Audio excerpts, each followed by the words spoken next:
Hit record. All right.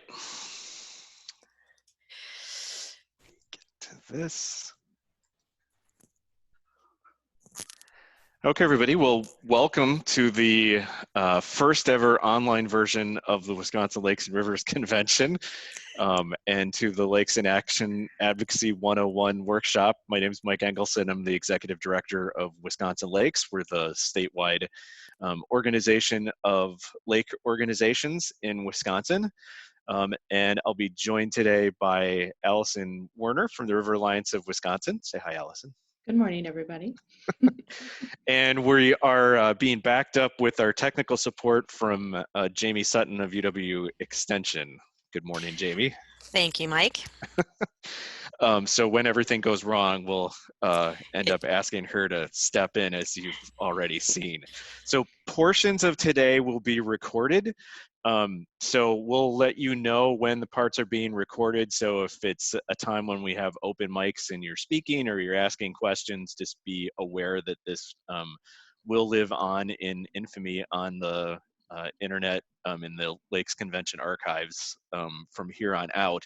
We do have some times that we'll actually take recordings off in case people aren't comfortable and want to ask some questions or bring up topics that they don't necessarily want to have on recordings.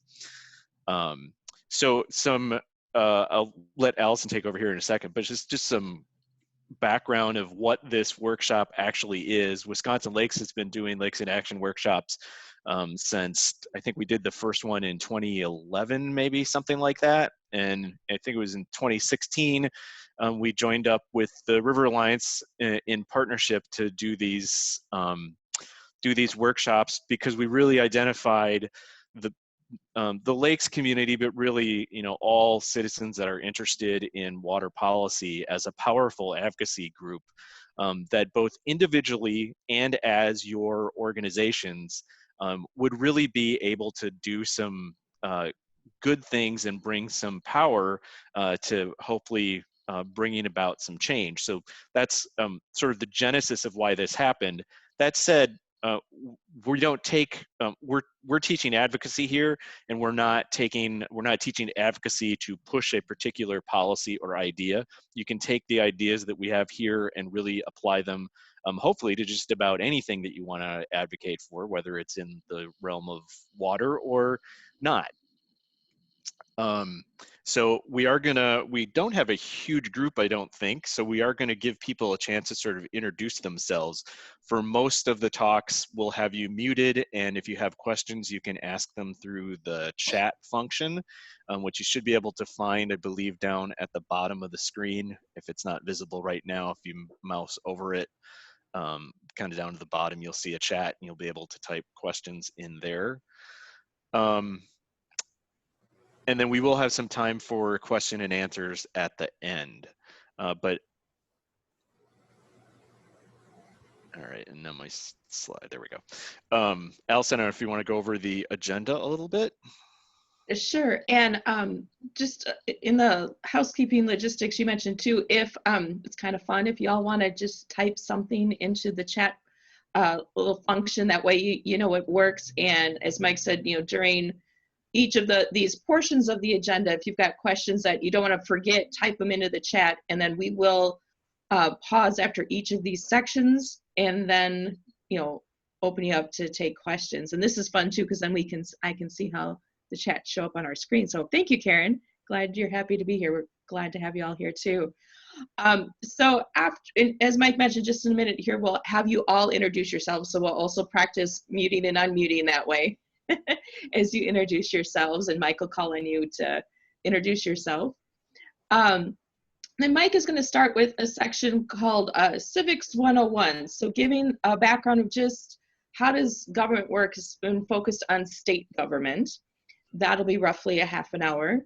Again, we'll take questions at the end of that section just on the civics portion. Then I'm going to do about a half an hour session on advocacy and lobbying. What's the difference between advocacy and lobbying? What does the IRS allow you to do as a nonprofit organization? Again, we'll do questions right at the end of that session.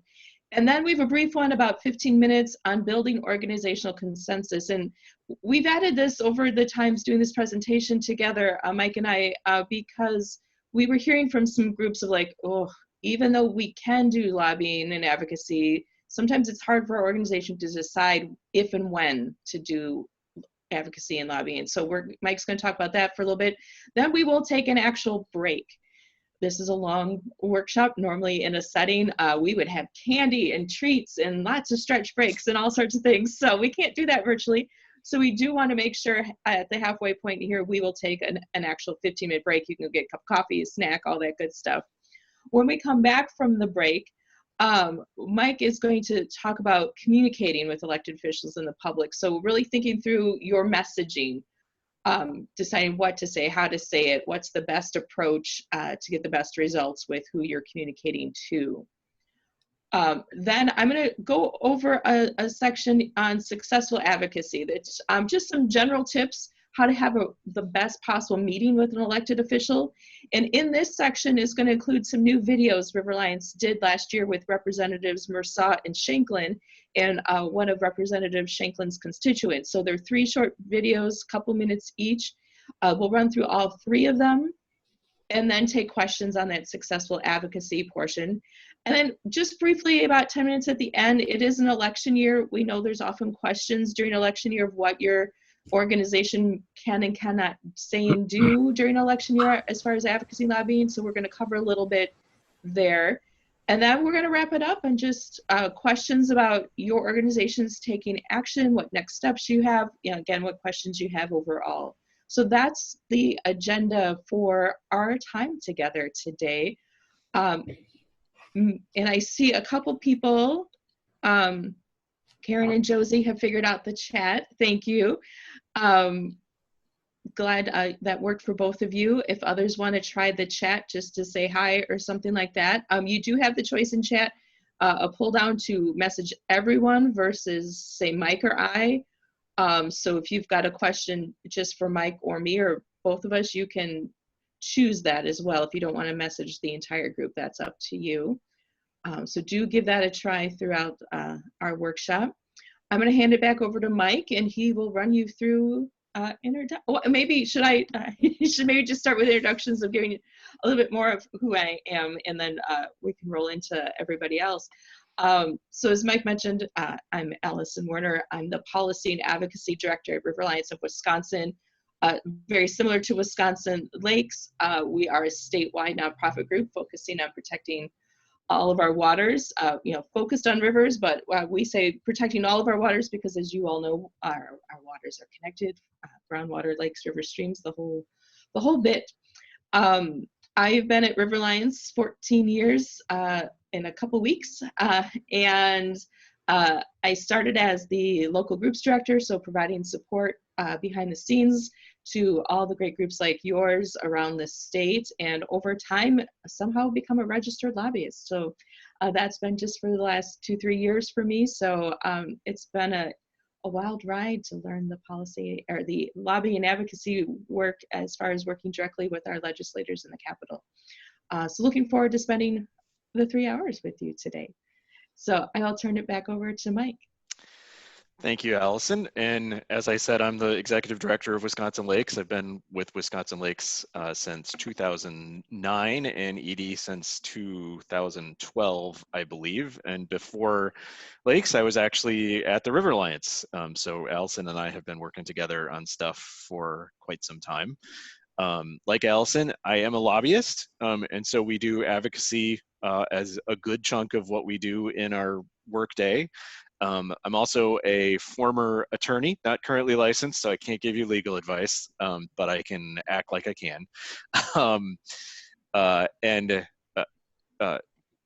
Also have a degree in music, so I play a little bit of trombone on the side, which for some people will make me more impressive, and for most of you probably will not. So that's a trombonist joke. At any rate, let's go into, let's let you all introduce yourselves to us, because hopefully at the end, and we're actually already running up against some time blocks here, but hopefully at the end, we'll all be able to to talk a little bit. The group is not incredibly huge. So I think the easiest way to do this is if everybody can just stay muted, and I'll call on you, I'll bring you on to talk. So it looks like the first person in the list is Session, right?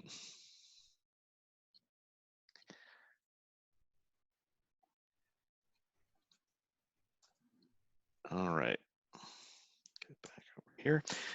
So the first thing that I'm going to talk about this morning, and I'm actually going to go ahead and turn my my video off, I think, because you don't need to see me through all of this.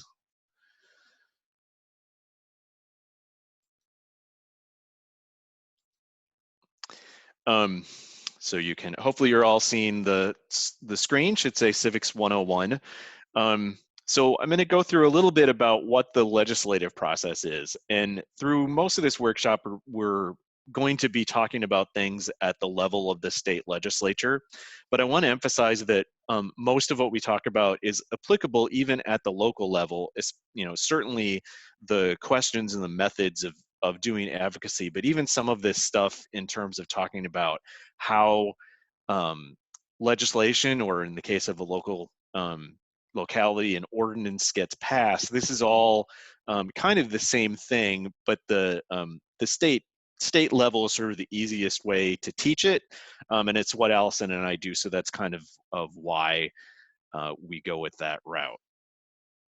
So there are really 3 levels of government: federal, state, and then local. We goes anywhere from the county to the city or town, even the lake district, school districts, sanitary districts. Those are all considered parts of local government, and have, of course, have different levels of power and authority.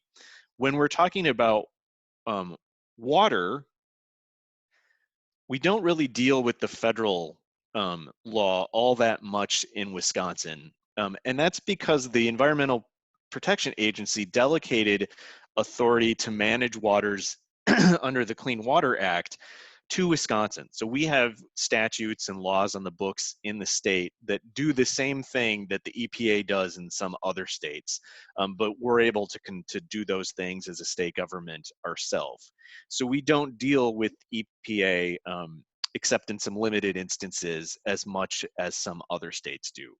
The Army Corps of Engineers has some authority and does some things. Not so much in the realm of lakes, maybe a little more in the realm of rivers. But again, it's not something that I spend a whole lot of time thinking about what Army Corps regulations detail, and I don't talk to people from the Corps on a regular basis. At the local level, as I said, it's really a similar process to what happens at the state.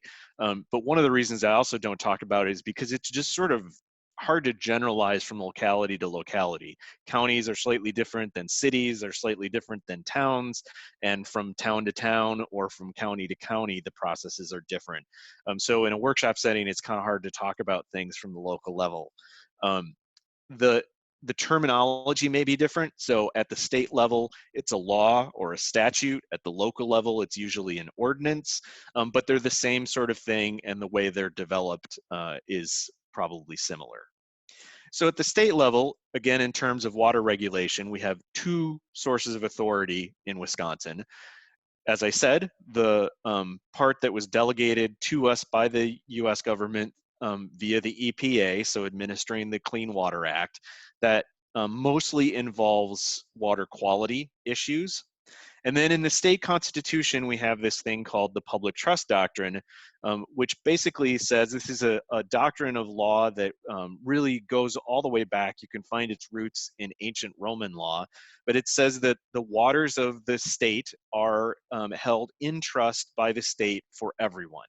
And that's been interpreted through the courts through time to mean that we have recreational rights in our waters, and that's why we're able to use our lakes and float down our rivers and not have someone put a fence across the river and say you can't come onto my property. We could do a whole 3-hour workshop just on the public trust, so I won't get into that in any more detail. But the the Constitution, really, by having this public trust doctrine in it, has given the legislature authority to enact laws that sort of flesh out how the public trust is handled. So there are things like permitting for piers and doing things in the water, putting other structures or deposits in the water. All of that kind of stuff comes out of this public trust doctrine idea. I want to differentiate now between two different levels of state regulation: laws and rules. So laws or statutes are the things that are passed by the legislature and signed by the governor. The budget bill is a really big statute that gets passed and signed by the governor. Those bills contain a certain amount of ambiguity, usually. By necessity, you can't get into all of the details in a statute, and you probably don't want to, because you don't want it to be, times change. So you want to have a vehicle that the administration of the statute can be changed over time without necessarily going through the legislative process of changing the statute, and that's where rules come in. So rules or administrative code are things that are developed by agencies. So DNR has a whole set of administrative code that every agency does, and in DNR's case, it's called the Natural Resources Code. So it's NR, and then a number designates what section of the code you might be talking about. So shoreline zoning is a good way to show an example of this. Shoreline zoning is something that is authorized and made mandatory for counties in the statutes. So chapter 59, section 692, 59.692, authorizes shoreline zoning and instructs DNR to create some rules that will fill out the details that are in that statute. Those lie in the administrative code in what's called NR 115. So it's section 115 of the Natural Resources Code. That's important to keep in mind because depending on what the issue is that you're looking at, you may be looking at something that's part of that administrative code that you feel like needs to be changed, or the issue is best taken care of through there. And in that case, you might be talking to DNR about making some changes. Or it might be a broader situation and it's a statute that needs to be fixed or needs to be put in place. And so those sorts of things need to work through the legislature. So let's now talk a little bit about laws. For some of you, you may recognize the picture on this slide. That's from the old Saturday morning cartoon. I can't remember now off the top of my head what the actual name of it is, but it was in that whole, there's a cute little song that goes with it and everything like that. I won't sing for you, but I will walk through the steps of how a bill becomes a law here in Wisconsin. So the first step is that the bill is introduced by a legislator and is assigned to a committee. So the bill language actually gets written. Oftentimes it'll get written by the legislator, his or her office. Special interests that have an interest in the legislation will often help out. They may suggest language. They may hand a fully written bill to the legislator and ask them to introduce it almost on their behalf. But before it actually gets introduced, it goes through a wordsmithing shop that the legislature has that actually puts the language into a form that is consistent with other statutes. But then it's assigned to a committee. So if it's an assembly person, it's assigned to a committee in the assembly. If it's a natural resources related bill, it might get assigned to the Natural Resources Committee.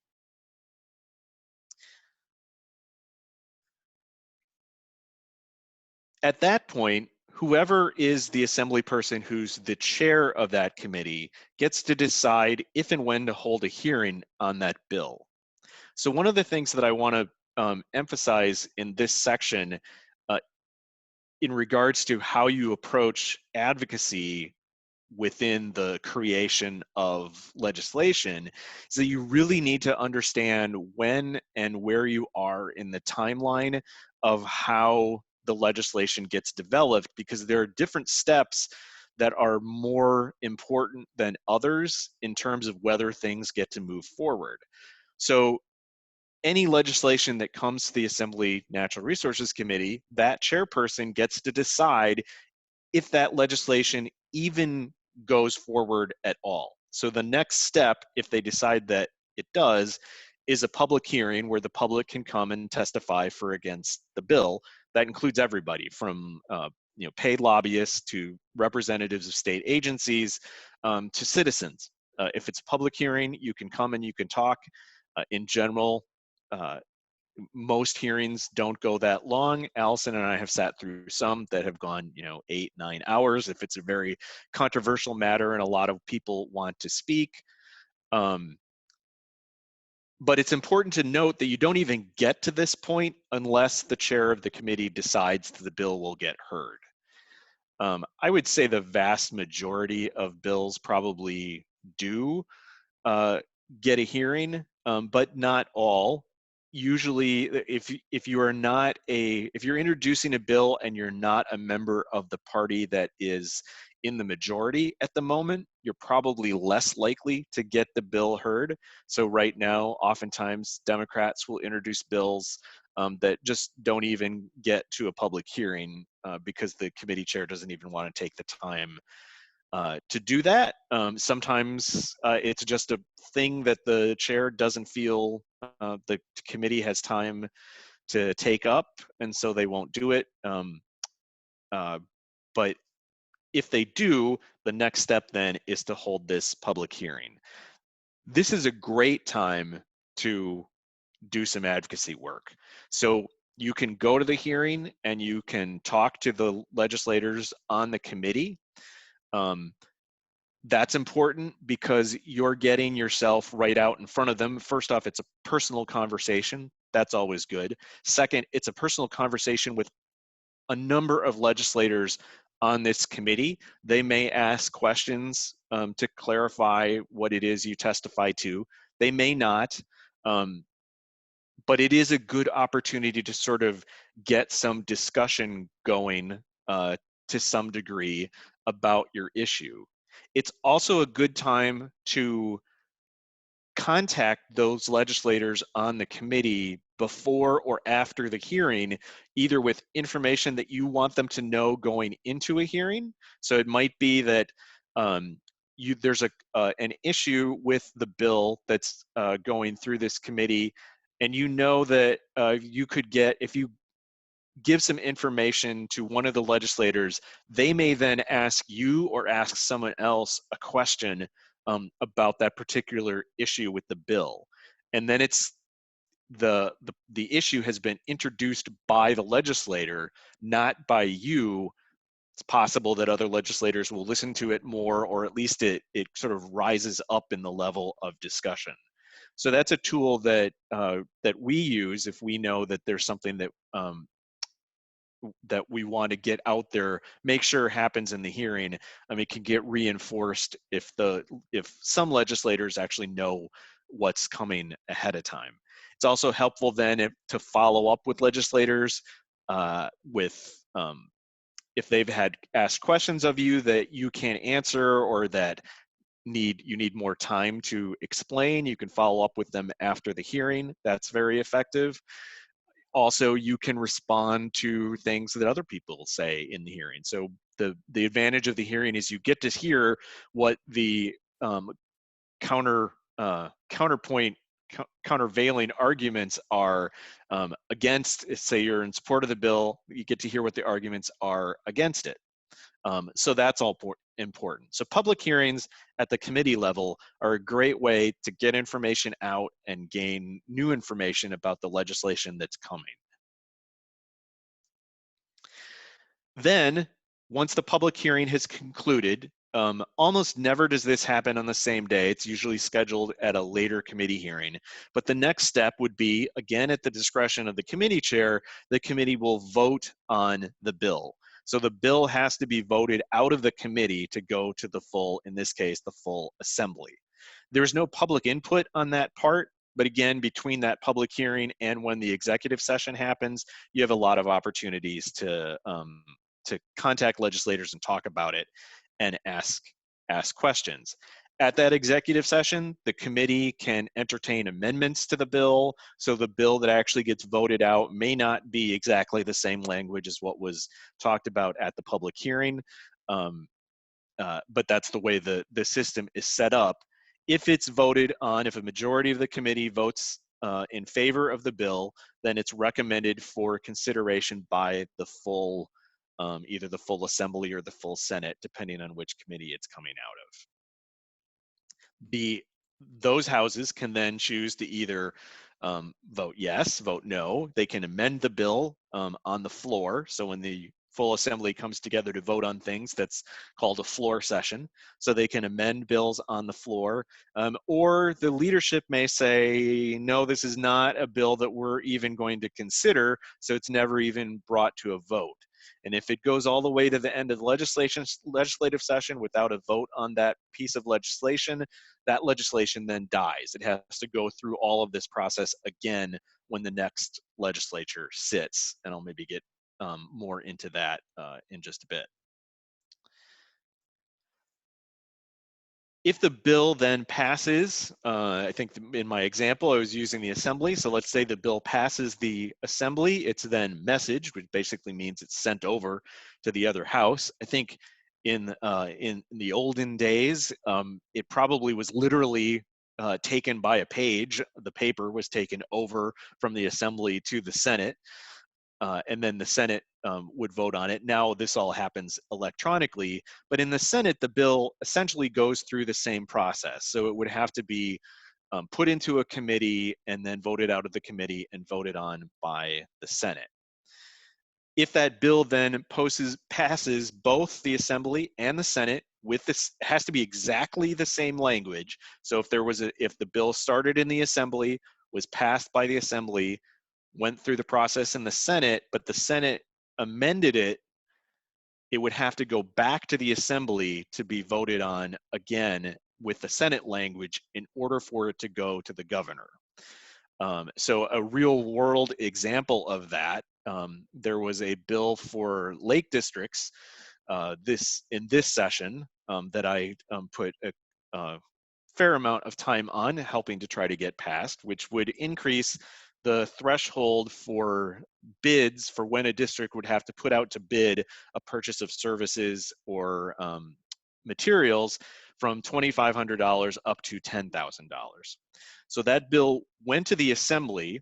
It went through the committee assembly process without any problem, made it to the floor of the Assembly. The Assembly was having trouble getting anything passed regarding these chemicals that are called PFAS, and they decided to amend that assembly bill with some extra language that had nothing to do with Lake District bid processes, but was some provisions regarding PFAS. Not everybody was really happy with that, and actually a number of people in the Senate are not happy with that. So once the bill passed the Assembly, it goes over to the Senate. The Senate could now amend the bill that the Assembly sent, take out that PFAS language, and for the bill then to reach the governor, it would have to go back to the Assembly, who would then revote without the PFAS language. This doesn't happen a whole lot. And in fact, there's a way that the process gets sort of streamlined because usually a bill is introduced in both houses at the same time. So it's going through the committee process in the same manner, in the same way. So you'll often see when we talk about bills, though, it'll be AB 131 and SB 201. That means Assembly Bill 131 and Senate Bill 201 have the exact same language, at least when they're first introduced. If that's the case, then when the Assembly passes its bill, the Senate, if it's already approved through the committee process, that other bill, it can act on that Assembly bill right away, and it just speeds the process up. That's a bit of an oversimplification. The rules actually, there are some rules within the Assembly and the Senate that let leadership pull things out of committee and stuff like that. But mostly that's the way it works. So again, bill is introduced to the committee. There's a public hearing. It's voted on by the committee. It's voted on by either the Assembly or the Senate, sent to the other house of the legislature, and then can be signed or vetoed by the governor. So that's pretty much in a nutshell, the process for passing a bill. Now there are two types of legislation. This is a slightly tongue-in-cheek slide. There's the budget bill, which funds the state government basically, and then there's all other kinds of legislation. And it's worth thinking about them differently because the budget bill is a massive piece of legislation that involves numerous committees and takes up a whole lot of time. And so it really is significantly, in some ways, in how it's put together and developed, a lot different than everything else. Every level of government, as you know, from a lake district, including towns and cities and counties and villages, everybody, all forms of government end up having some sort of budget process that's probably similar to this, maybe not quite as complicated. Again, there are general ordinances and then there are going to be the kind of budgetary stuff. So this distinction flows down into the local governments as well. And it's important to know, again, especially for timing purposes, when you're doing advocacy on a certain issue, what kind of legislation it is, because different things happen at different points in the year. So in Wisconsin, the legislative session is 2 years long. A new legislature will be voted in November and will take its seat in January. And then run for 2 years. So we're coming to the end of the current legislative, it's called a biennium. The budget is worked on through February through June 1st of the session. And here's sort of the timeline. This will illustrate it better. I'm not sure if people can see my cursor, but I'm going to use it as if you can. So you can see this is back January 2019. So last year, the new legislature sat. They worked mostly on the budget. So the green arrows represent non-budgetary legislation. You can see there's a very little bit of time when the legislature can work on non-budget stuff at the beginning of the session. Then a lot of their time gets taken up by the budget, and that's why the budget arrow is bigger than the green arrow down in the general legislation. The budget technically is supposed to be passed by June 30th because that's when the state's fiscal year ends. Sometimes it will go longer than that if they can't make up their mind or the governor hasn't signed it or something like that. But the idea is that it would be done by June. And then they usually take the summer off. They come back in November and they run through the end of March. Sometimes it'll go into May. The assembly this year was done at the end of February. And of course, right now, we don't have the legislature in session at all because of the health crisis we're in the middle of. So the reason all of this is important to think about is when you want to start an advocacy campaign to try to get something passed, there's a lot of time that ramps up to that. So if you're trying to get legislation created, you have to have that done and have a legislator that's ready to introduce it, probably somewhere early in the session is best. Things that get introduced in December into January of the second year can certainly get passed, but depending on how fast the legislature is looking to get out of town, can impact how quickly hearings can happen and whether a bill is going to get heard. So I'm actually already thinking about legislation that I'm going to be trying to get passed and worked on in January. And we'll start talking to legislators about that relatively soon, pending the health crisis. because I know that if we can get some of that work done now, that'll make it easier to get legislation introduced here. And then if it takes 2 years to get it passed, that's not great, but at least the bill is in play. Maybe we can get the bill introduced and start lobbying to have some committee work done. So the biggest takeaway from this talk, I think, again, is that know where in the timeline you are and how long you think it's going to take to get a particular piece of legislation or an ordinance passed. And you should be able to talk to people within your locality about what the timeline looks like for your municipal government as well, and kind of generate the same sort of thing. I'm running a little bit short here, so I'll kind of rush through the rest of this. We're pretty close to being done here. The legislative timeline for state budget development, you can see it's on your screen. The budget is a 2-year budget that starts in July of odd numbered years. So we'll be passing a budget next year. You could see here, this will become 2021, obviously, and the budget will be worked on at that point. The important thing to think about here is that there's already work being done to develop that budget. So again, like I had said, legislation, a lot of the sort of hard work to develop the legislation happens before it's even introduced. So DNR right now is working through what they're going to submit to the governor as far as budget needs for their agency, and all the state agencies are doing the same. The governor then takes that and puts it together into the executive budget proposal, which is introduced in February, and then it goes through the rest of the process, which you can see here.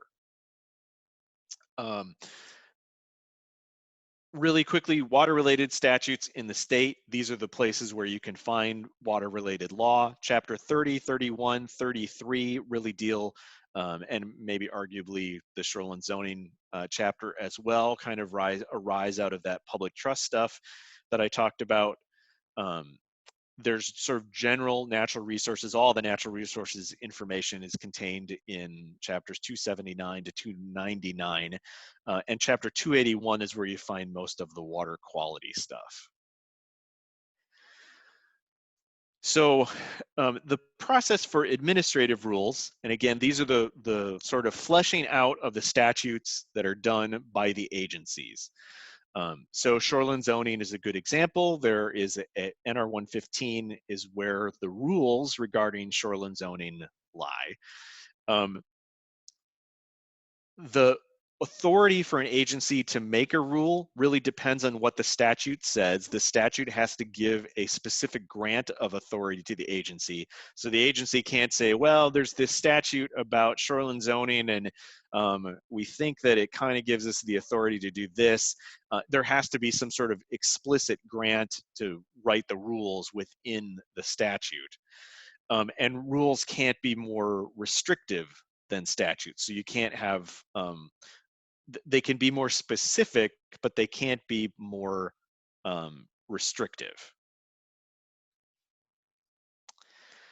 This chart, which you probably can't read, is the least complicated flow chart of how rules get made, and that probably should be the subject of its own webinar. It would take that long to go through the whole thing.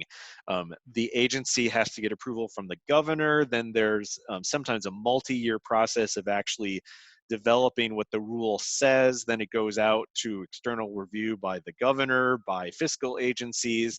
The legislature gets a crack at it.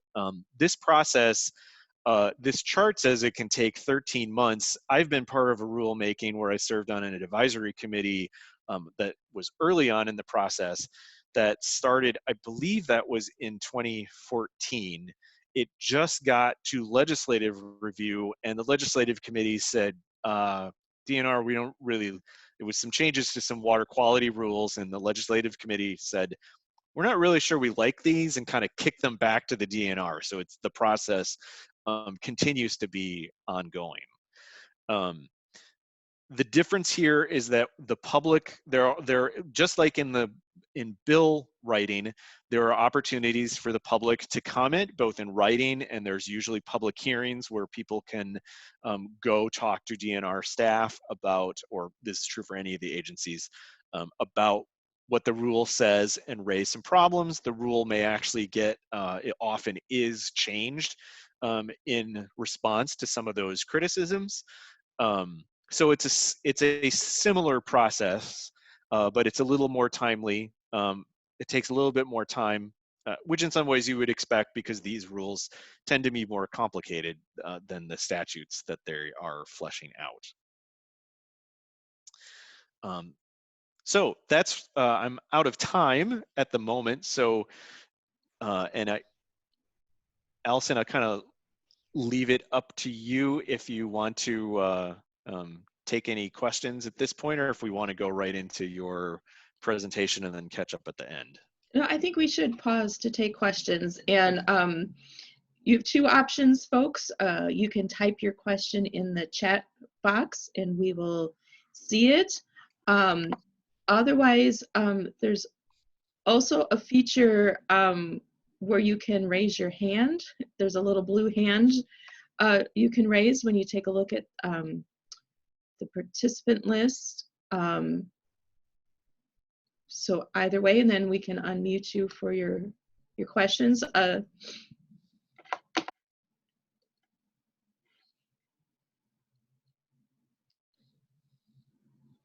And maybe since this is our first round of questions, maybe Jamie and Mike, whoever has controls right now, with this size group we have, maybe we just go ahead and unmute everybody real quick just so we can check in and make sure everybody, in case there's questions on just how to use chat or raise their hand. Everybody should be unmuted at the moment, so. Oh. If you have a question, if you'd say your name first and then let us know what your question is.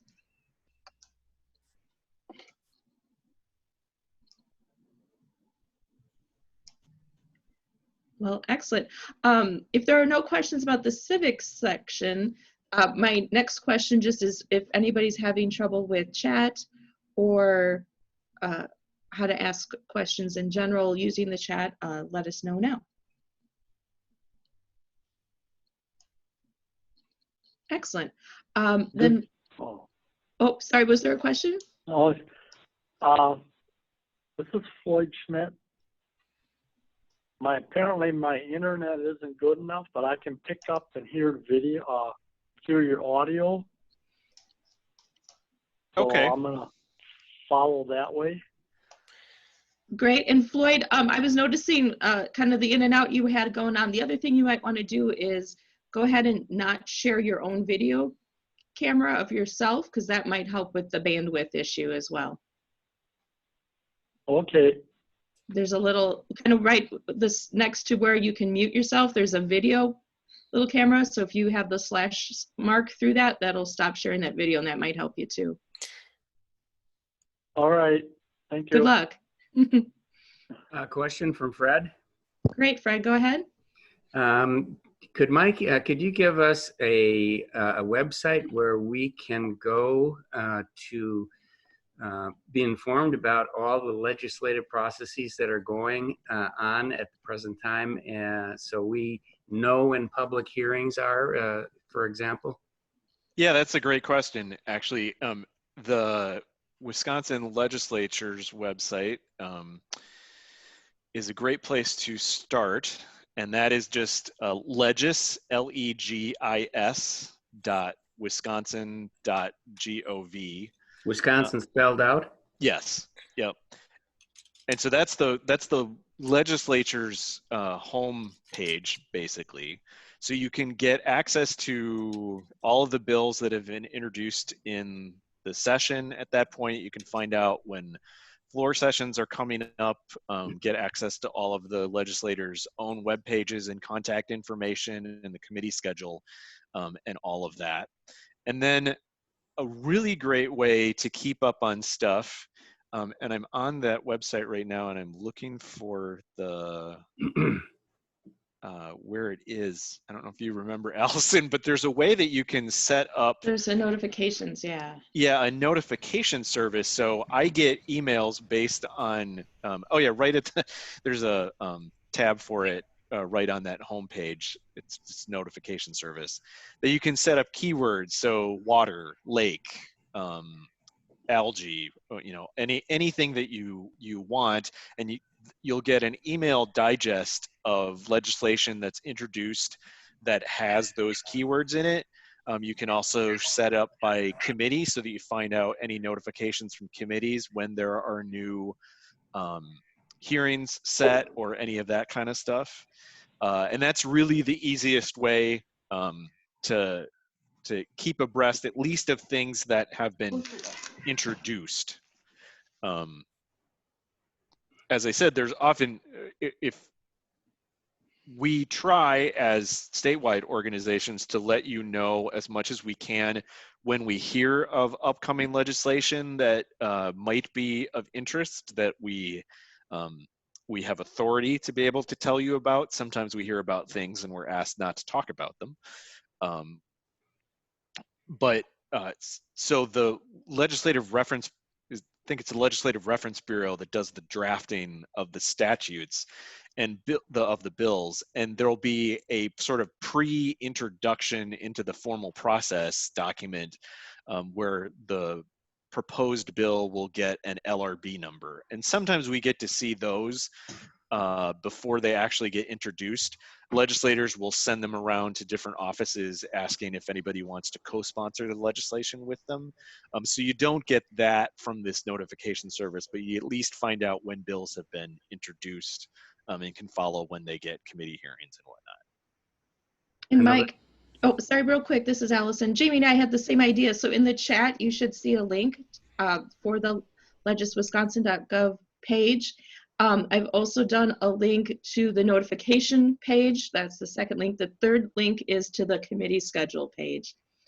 Those are kind of the three Mike went over that I know we all use the most in our work. But there was another question? Fred, again, just a quick question. When a bill goes from the Assembly to the Senate, you mentioned that it may have a public hearing or not. Is there ever a time when there's a public hearing in the Assembly and the Senate on the same bill? There is. The the committees can choose to do that. It doesn't happen very often. Trying to think, Allison, have we had one of those in the environmental natural resources realm? I think one of the PFAS ones did this session. Yeah, in the past, there's been others. I want to say maybe mining. So they can have them together, the Senate Assembly, they a joint hearing.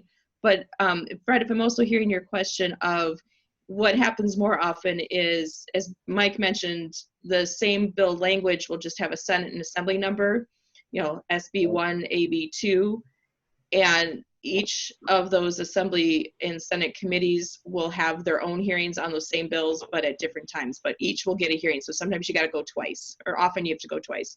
The Assembly hearings 1 week, 2 weeks later, the Senate has a hearing on the very same topic, and you have the opportunity to go speak at both of those.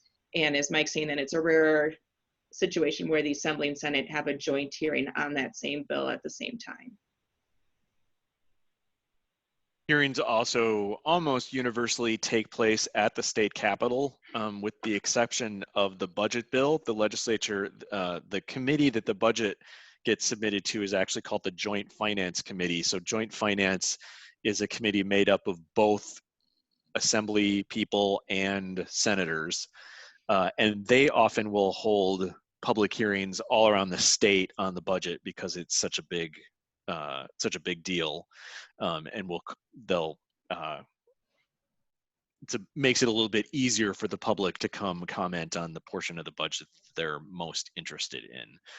But most hearings do happen at the state capitol, which obviously if you're in Washburn County, that can make it difficult to get down for as many bills as you might like to comment on, which makes contacting both your own legislators and the legislators on the committee all the more important.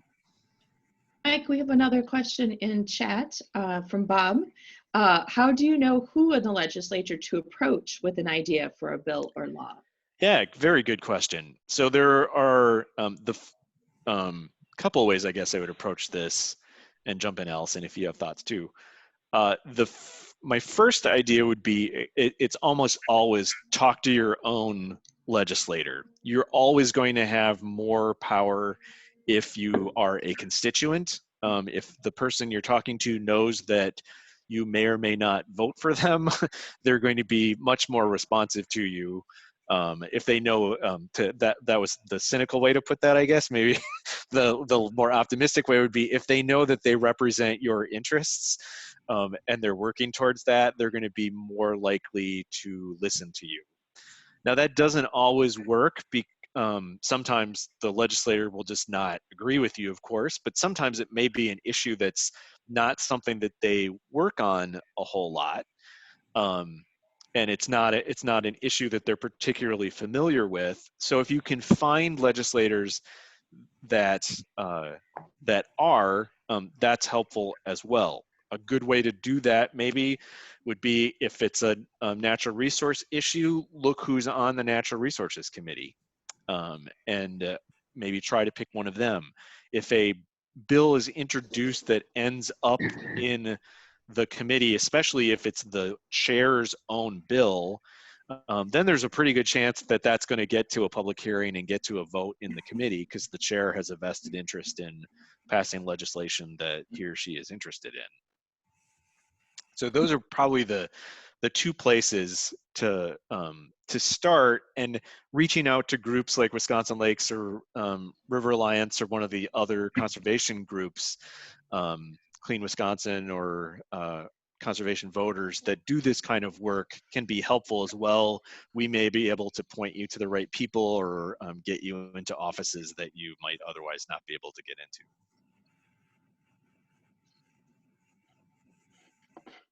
All right, thanks, Mike. I think that that's all the questions we had in chat. And looking at the clock, we probably should move to the next section. And so if you all can turn.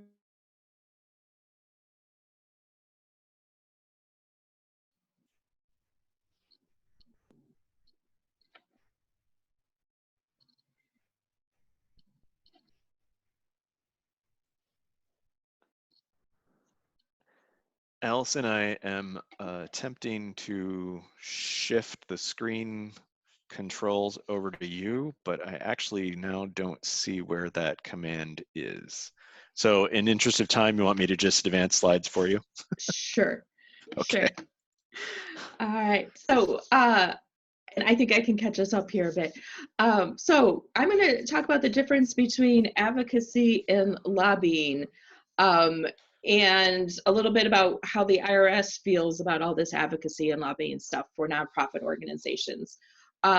Most of our organizations, we are 501c3 is what the IRS calls it. So we're nonprofit organizations, and the IRS does have specific definitions and rules of what we may and may not do as 501c3 organizations in regards to advocacy and lobbying. So I'm going to start with IRS definitions here. I'm not going to read all of it. You'll see it here on your screen.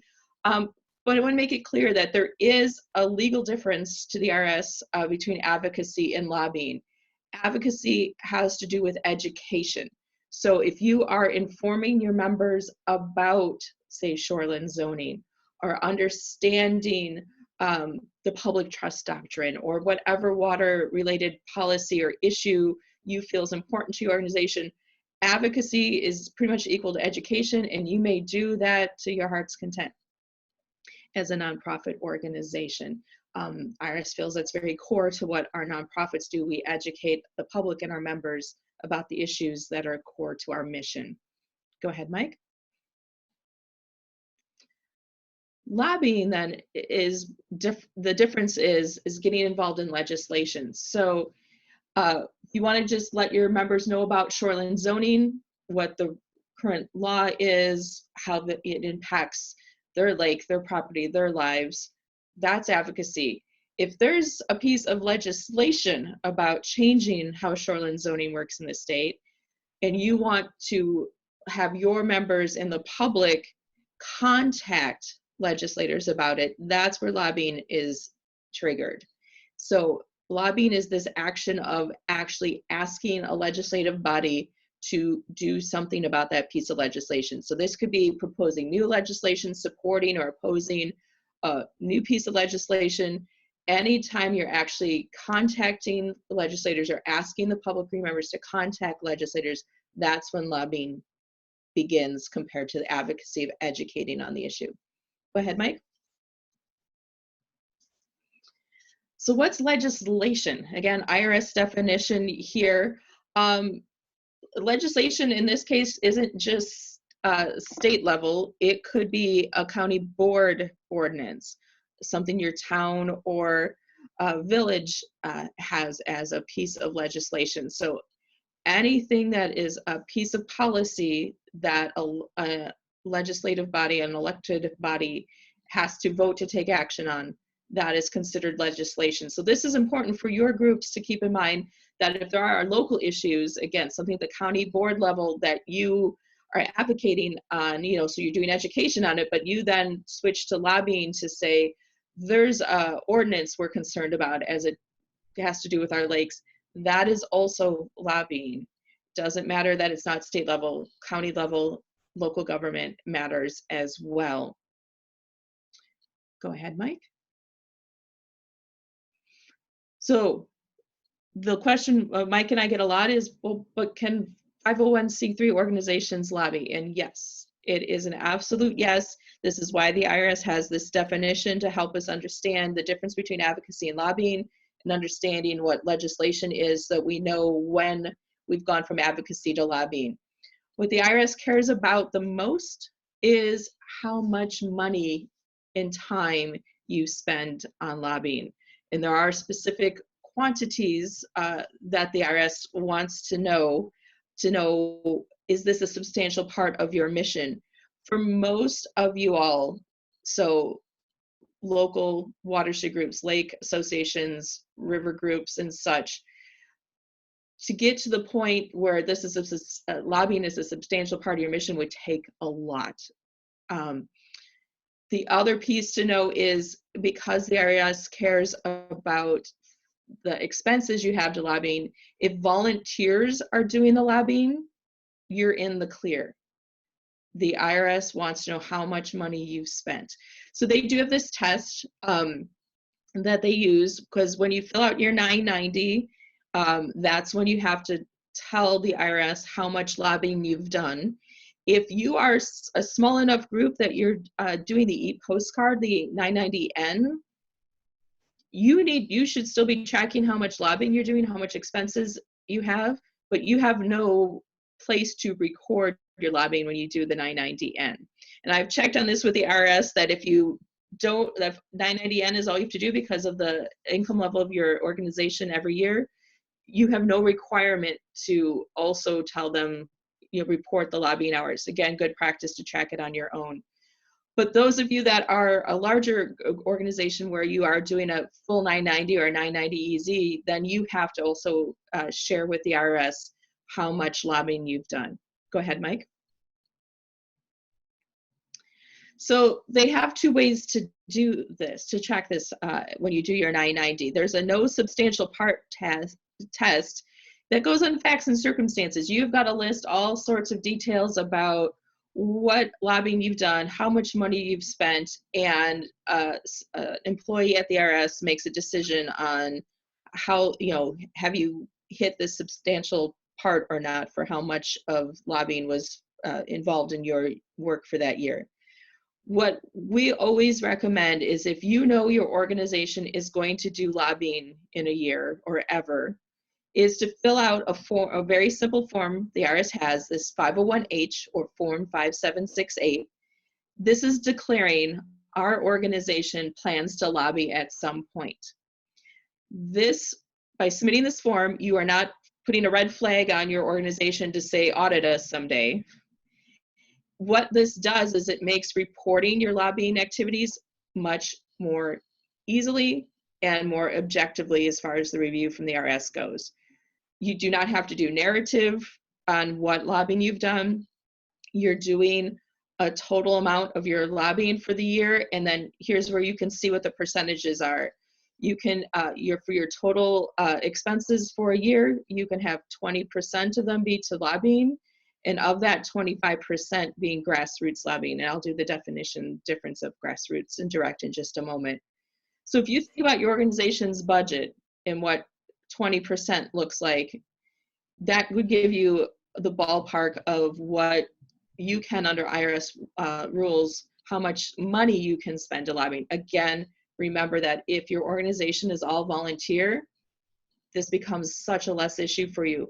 Do keep in mind that, say you're going to print flyers about a piece of legislation, that's an expense to track to lobbying. If you're going to include lobbying information about a piece of legislation that's considered lobbying in your newsletter, that percentage is something you probably need to track as lobbying, especially if the distribution of that newsletter goes beyond your members.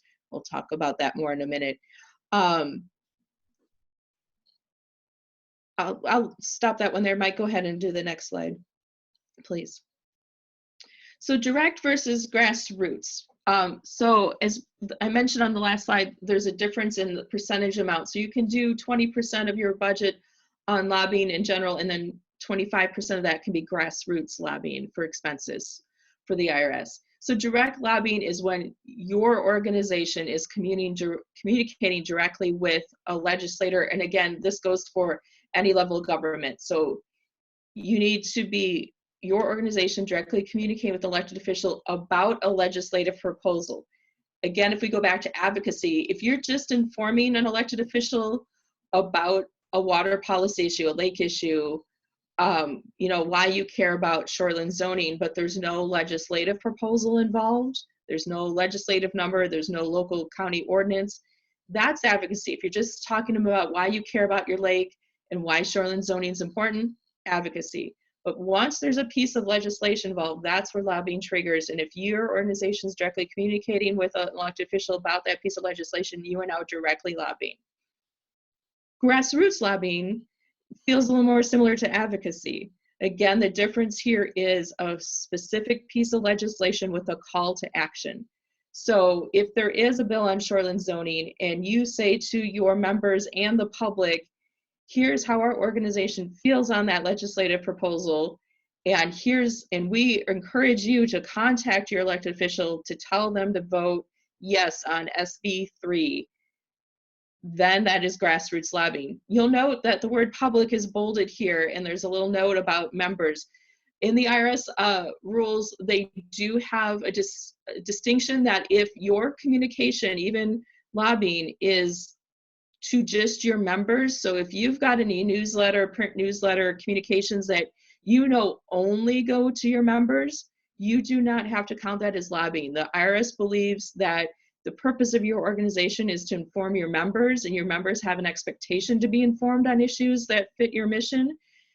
However, if that e-newsletter, print newsletter goes on your website or goes on Facebook or goes to an audience larger than your membership, that means the public's being informed and being asked to take an action also. And that then is when you want to make sure you're counting that as grassroots lobbying, when it goes beyond your membership. And again, what the IRS cares about is the money you've spent on this. When it's electronic only communications, that's pretty low cost. If you're printing and mailing stuff, again, the printing, postage and such is counted as lobbying expenses. Mike, go ahead.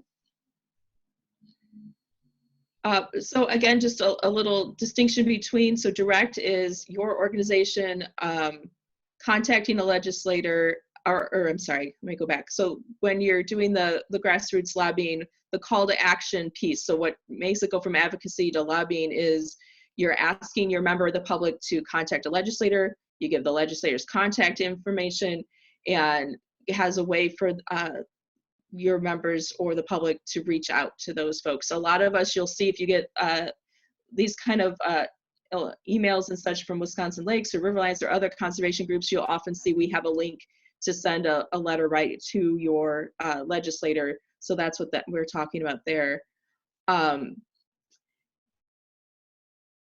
The other piece here is it goes to the direct indirect has a little bit more to do with state language here, but the indirect also, if you're then only in your call or your action alert or information about a piece of legislation, if you're just saying, here's the bill, here's the issue, and here's which legislators are involved in this issue without saying contact them or listing their information, now you've gone a little more towards indirect lobbying or in advocacy instead of that direct lobbying. Mike, go ahead. This is a reminder that a lot of what we do as nonprofit organizations is just public education. So again, if it's volunteers doing the work, you don't count that as a lobbying expense to the IRS because there's no expense there. If you're trying to influence executive branch, that's exempt and not considered lobbying, it's education. If you're communicating with the public on just explaining the piece of legislation with no call to action, just education. Note the exception there that if you're doing, a big email or Facebook post right before the vote on a piece of legislation, that's going to be implied that you're trying to have people take action on that. So that would be considered lobbying. Again, if it's just communicating with members, donors to give an opinion on the legislation, no direct call to action, that is just advocacy, again, educating. Again, if you're just educating on, the broad issue, not specific legislation, just education. The other piece here at the last bullet is if you get a legislator, say your local senator says, hey, I know your lake association is way up on these issues. I would like to know what you all think about the shoreline zoning bill. You've now been requested to give your opinion. You do not need to count that response as lobbying because you've been asked by that elected official for your opinion. Okay, Mike?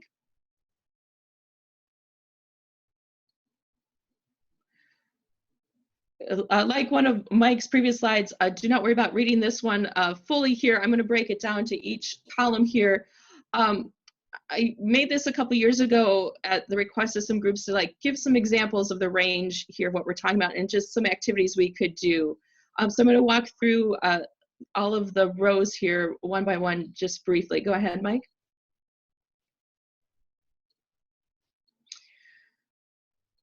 So we started here with, what are some things your organization can do? Reach out to any elected official. So regardless of if it's town board person to your senator. In the chart here on the going from the left is things that are just education, general advocacy, working our way up to direct lobbying over to the right. And not every category here is going to have all those, but we'll run through it here together. So for any elected official, what we recommend is start by building a relationship. It is best when they get to know you first without a piece of legislation in play. If they only hear from you once a piece of legislation is being considered, they just don't know you and know what you care about. So when you take the time to build relationships, they're going to remember you then when you do call up and say, hey, now there's this piece of legislation I care about. I'd like to talk to you about it. So always start when you can with building relationships. Have a cup of coffee with them, whatever, in district, whatever you can do to, get to know your legislator and have them get to know you. Take that time then to inform them about issues you care about. Invite them to your events. So if your lake association or watershed group has, events, be it a trash cleanup, a water monitoring day, clean boats, clean waters event, invite them so they can just see what you do. That really helps them understand what our organizations are all about. You can also hold targeted events for your elected officials. Again, not about a piece of legislation, but say, hey, we'd like to invite you out to our lake to just learn about, if it's milfoil or whatever else, the blue-green algae, whatever your issue is on your lake or your river, you can invite them out just to, get to know your organization, get to know your issues. Again, direct lobbying kicks in when you ask that elected official to vote a certain way on a piece of legislation. Also want to run through quickly your membership. You know, again, the IRS looks at informing your membership as absolutely within your mission, and most of what you do to inform your membership on watershed issues and even policy is considered advocacy. So you can hold public forums to educate your members about an issue. You can send them emails about the issue and even explaining the legislation without a call to action. Your next step up that gets into that advocacy, going from advocacy towards lobbying, is sending an email about a policy issue legislation with an opinion from your organization, but maybe still no call to action. Here's how our group feels about this, versus the one before where it's like, here's just what the issue is. Again, if this correspondence, if this email is 100% going just to your membership, you're still in advocacy mode. If it's going out to the public, you're starting to come into lobbying as well. The next one is if you send an email about the policy issue or legislation with a call to action, something like contact your legislator, tell them how you feel about this issue, ask them to vote yes or no, and here's how to contact them. That is now lobbying. Again, if it's only to your membership, you're still, for the IRS, in the clear. If it also can go out to the public, that is now considered lobbying that you need to track. Go ahead, Mike.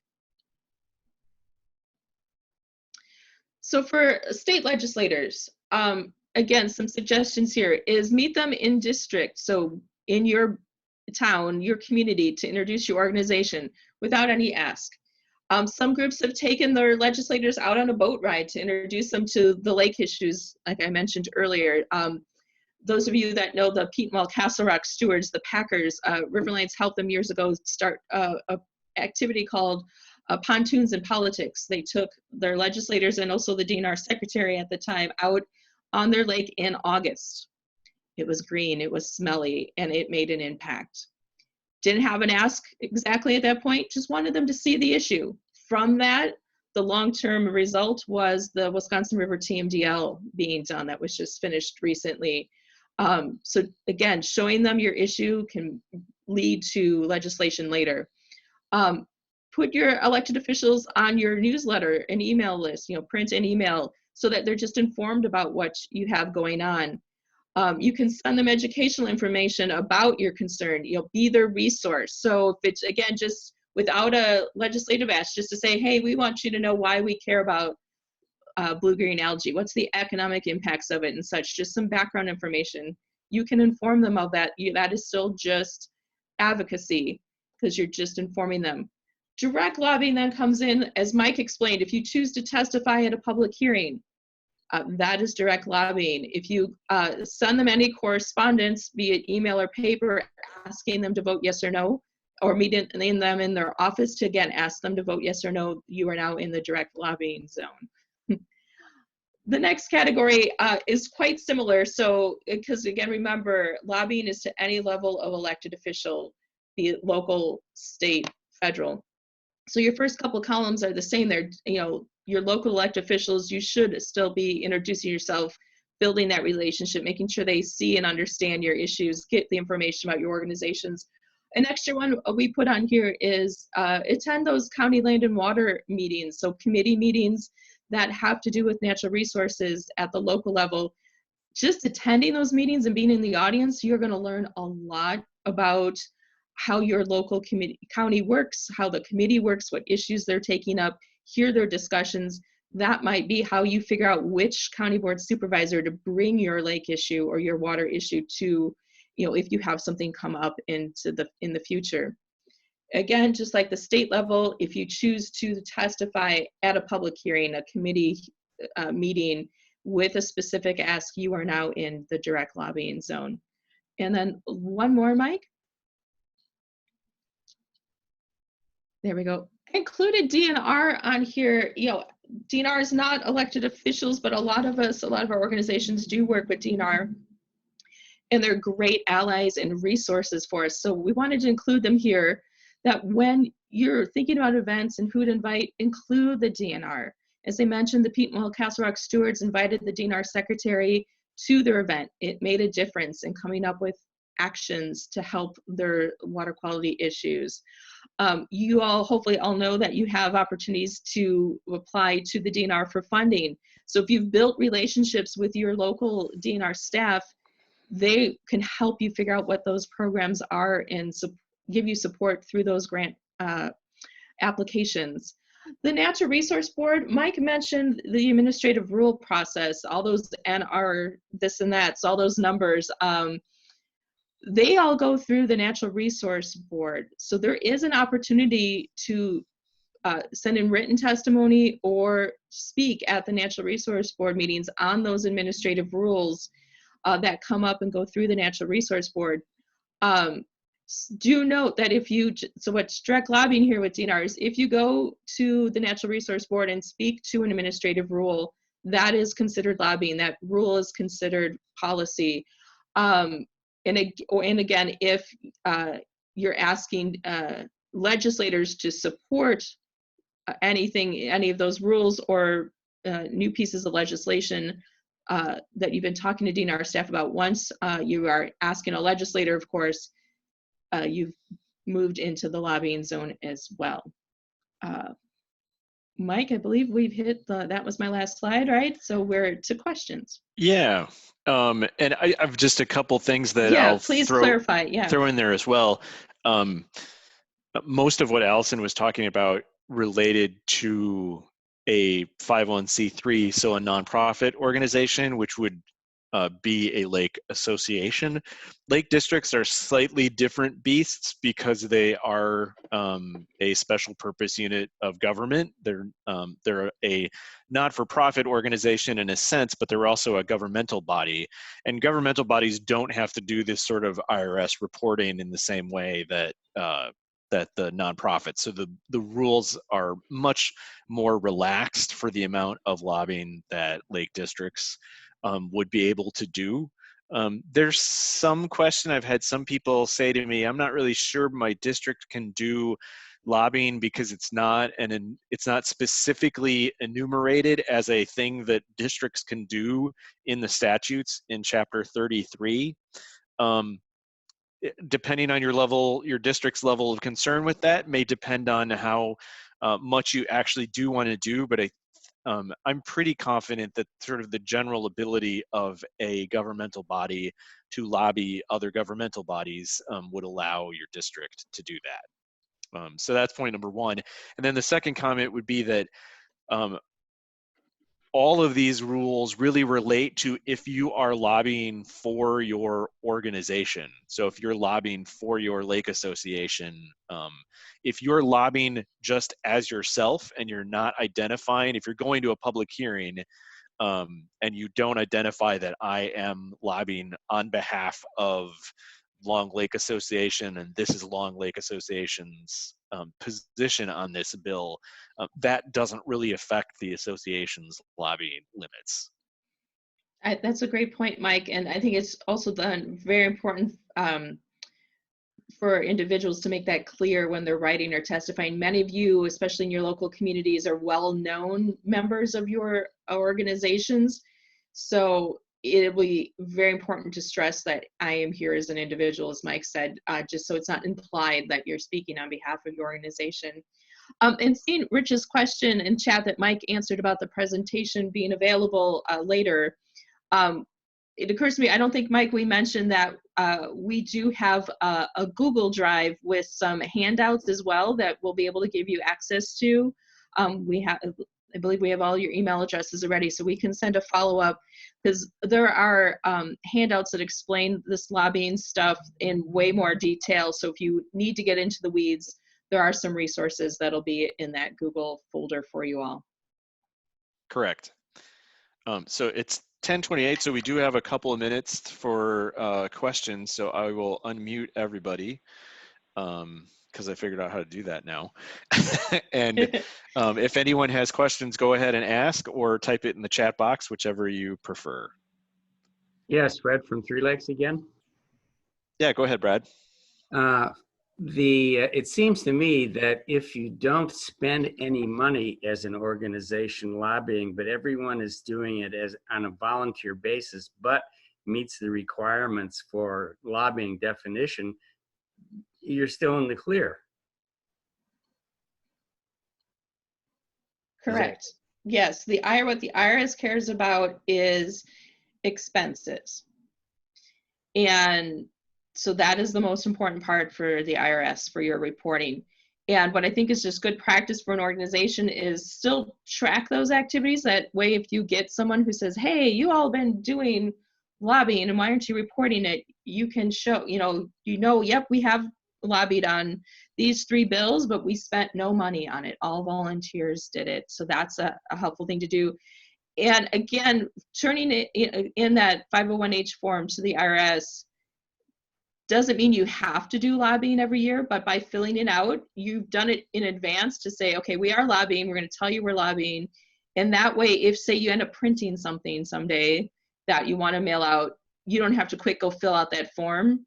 It's done already. So that would be my only other thing is, even if it's all volunteer, I recommend filling out that form in advance.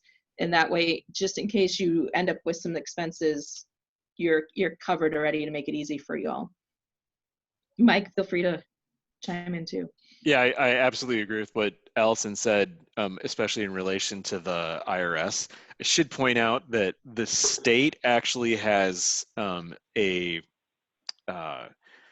if you were lobbying legislators or state agencies to a certain amount as an organization or on behalf of an organization, you could trigger a situation where you would have to register as a lobbyist with the state. We don't actually cover that in this presentation because it doesn't come into play for most groups like you all, but it conceivably could. You have a limited number of times that you can, days that you can lobby. The definition of lobbying in those situations is maybe slightly different than it is with the IRS as well. And it makes me think that maybe we should do a follow-up webinar at some point just on that, or bring somebody in from the Wisconsin Ethics Commission to talk about that. A great place to get information about that, there's a site called it's run by the Wisconsin Ethics Commission, but it's called Eye on Lobbying. If you just search on Eye on Lobbying, you'll find it, and that gives you can find out who's registered for different groups, what the groups have indicated that they're lobbying about, and you can find out information on if and when you might have to register as a lobbying organization. But again, do you agree, Allison? It probably does not come up for most organizations. Right. Well, and I've just put that Eye on Lobbying link in. First, I just sent it to Karen. Sorry about that. Now I've sent it to everybody. We can pull some information on this too. Mike, my understanding is the state also is looking for people who are paid to lobby. That's what triggers. I do believe volunteers lobbying don't fall under the same rules as you and I who are paid to lobby. Yeah, I believe you're right, actually, now that you say that. For those, just the clarification that in case somehow your organization gets to this point where you're like, there's an issue going on in our part of the state that we care so much about that we're going to say hire, there's plenty of lobbyists out there in the state to hire. Some groups have done this. If you pay someone to lobby on behalf of your organization, they have to be registered. Your organization needs to register. There are expenses involved. And what Mike is mentioning is for our organizations that do lobby the state, are paid to lobby the state, we may have 4 days of contacts with state legislators before we have to make sure we're registered.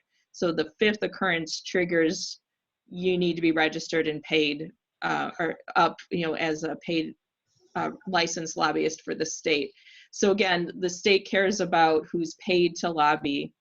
And if you're paying anybody in your organization, a staffer, a consultant to lobby for you, that Eye on Lobbying website gives you that information. And again, that's in the comments. Short question on that one again. Sure. So in the past, our organization has given money to lobbying organizations to lobby on our behalf. So that would have to be included under the budget for lobbying. Is that correct? If your organization, this is a great question because Riverline's just had this come up and we had to look into it with an attorney. So if your organization makes a donation to a 501c organization with earmarking it, with designating it, this $500 is to help you lobby on this bill on our behalf, then yes, that is a lobbying expense for your organization. If you are an individual donor, say you decided to donate to Wisconsin Lakes, and you just give Wisconsin Lakes $100 without any clause on it, and they choose to spend it on lobbying, not a problem. But as an individual donor, if you donate $100 to Wisconsin Lakes and say, hey, Wisconsin Lakes, this is specifically to help you lobby, that donation from you as an individual is not tax deductible anymore. You may not use that on your tax return to say, I made a charitable donation to that organization. This is a thing we learned recently, that even though lobbying is an allowed expense for a nonprofit organization, if a donor designates it to lobbying, it is now no longer tax exempt. So that's something to keep in mind as well. As you donate to organizations, it is best to keep it as a general donation to the organization. Let them spend it as they wish. When they choose to spend it on lobbying, that has no implications on your tax deductibility. But as an organization, if you choose, again, to make a donation to another nonprofit that you've said this is for lobbying, that is then a lobbying expense for your organization to track. Okay. I think I'm going to channel my inner radio host and say we're up against a break because it's time to take a break. It's actually a little bit past time to take a break. So it's 10:36. Let's say, let's give everybody the full time, and we'll come back at 10:50. And we're a session behind, but we can combine a couple of these, I think, and make it through and make sure that we have some time at the end for more general questions as well. So thanks for joining us so far. Take a break, get a snack. Sorry there aren't any brownies out in the hall to go get like there would be at the Holiday Inn, but we'll make do, and we'll see you back here at 10:50.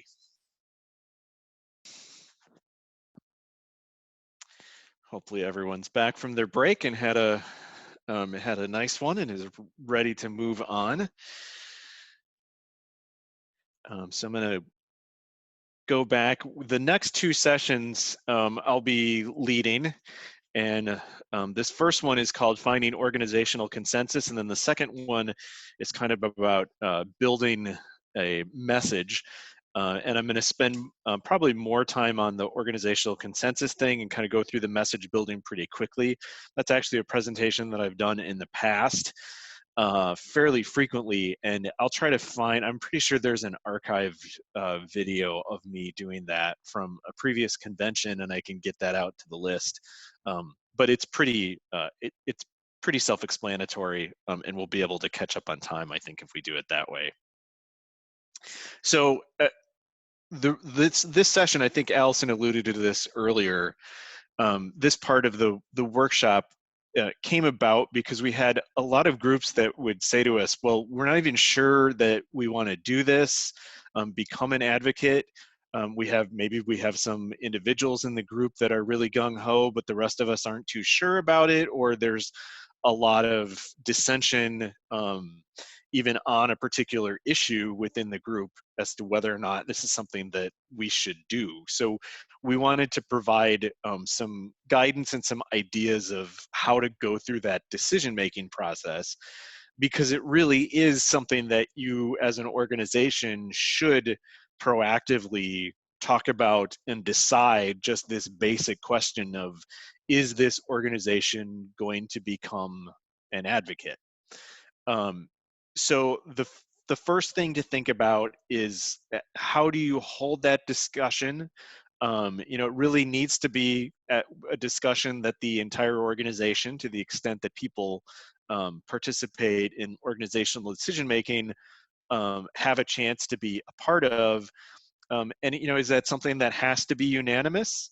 I think it needs to be part of the group's overall strategic planning, and by that I don't mean that every group needs to go through a full-on strategic planning process, and they probably don't. Your group may not, but at least when you think about the kinds of things that you want to do as an organization, it's important to take into account, if we become advocates, if we embark on this advocacy stuff, how is that going to impact the work that we want to get done just on taking care of Eurasian water milfoil in our lake, or something else that's not an advocacy work? Is it going to have an impact on that? How does that all come into play? And then the third point I think is really important. You really want to give everyone a sense of what being an advocate really means. So the kind of information that we're providing you today, and maybe have a discussion as to what advocacy means to your group. Because for some, it might be that you're advocating that Eurasian water milfoil is a problem and needs to be taken care of, and so we need to buy a harvester and get a grant or something like that. Or it may be that, hey, we know that we're having a lot of trouble with boat traffic coming into the lake that's potentially bringing in some aquatic invasive species, and we think that the state needs to crack down on the what we allow in, and those sorts of things at a more statewide level, but where it really is a policy thing that you're beginning to advocate. So that's actually an important distinction to make.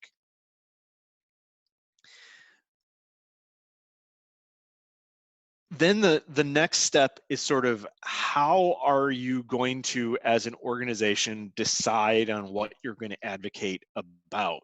And this can be a really important step that groups sometimes forget to take, because this gives you sort of the grounding of when an issue arises to the level of being something important, and you've made some of those decisions of how you're going to make that decision before the issue becomes important.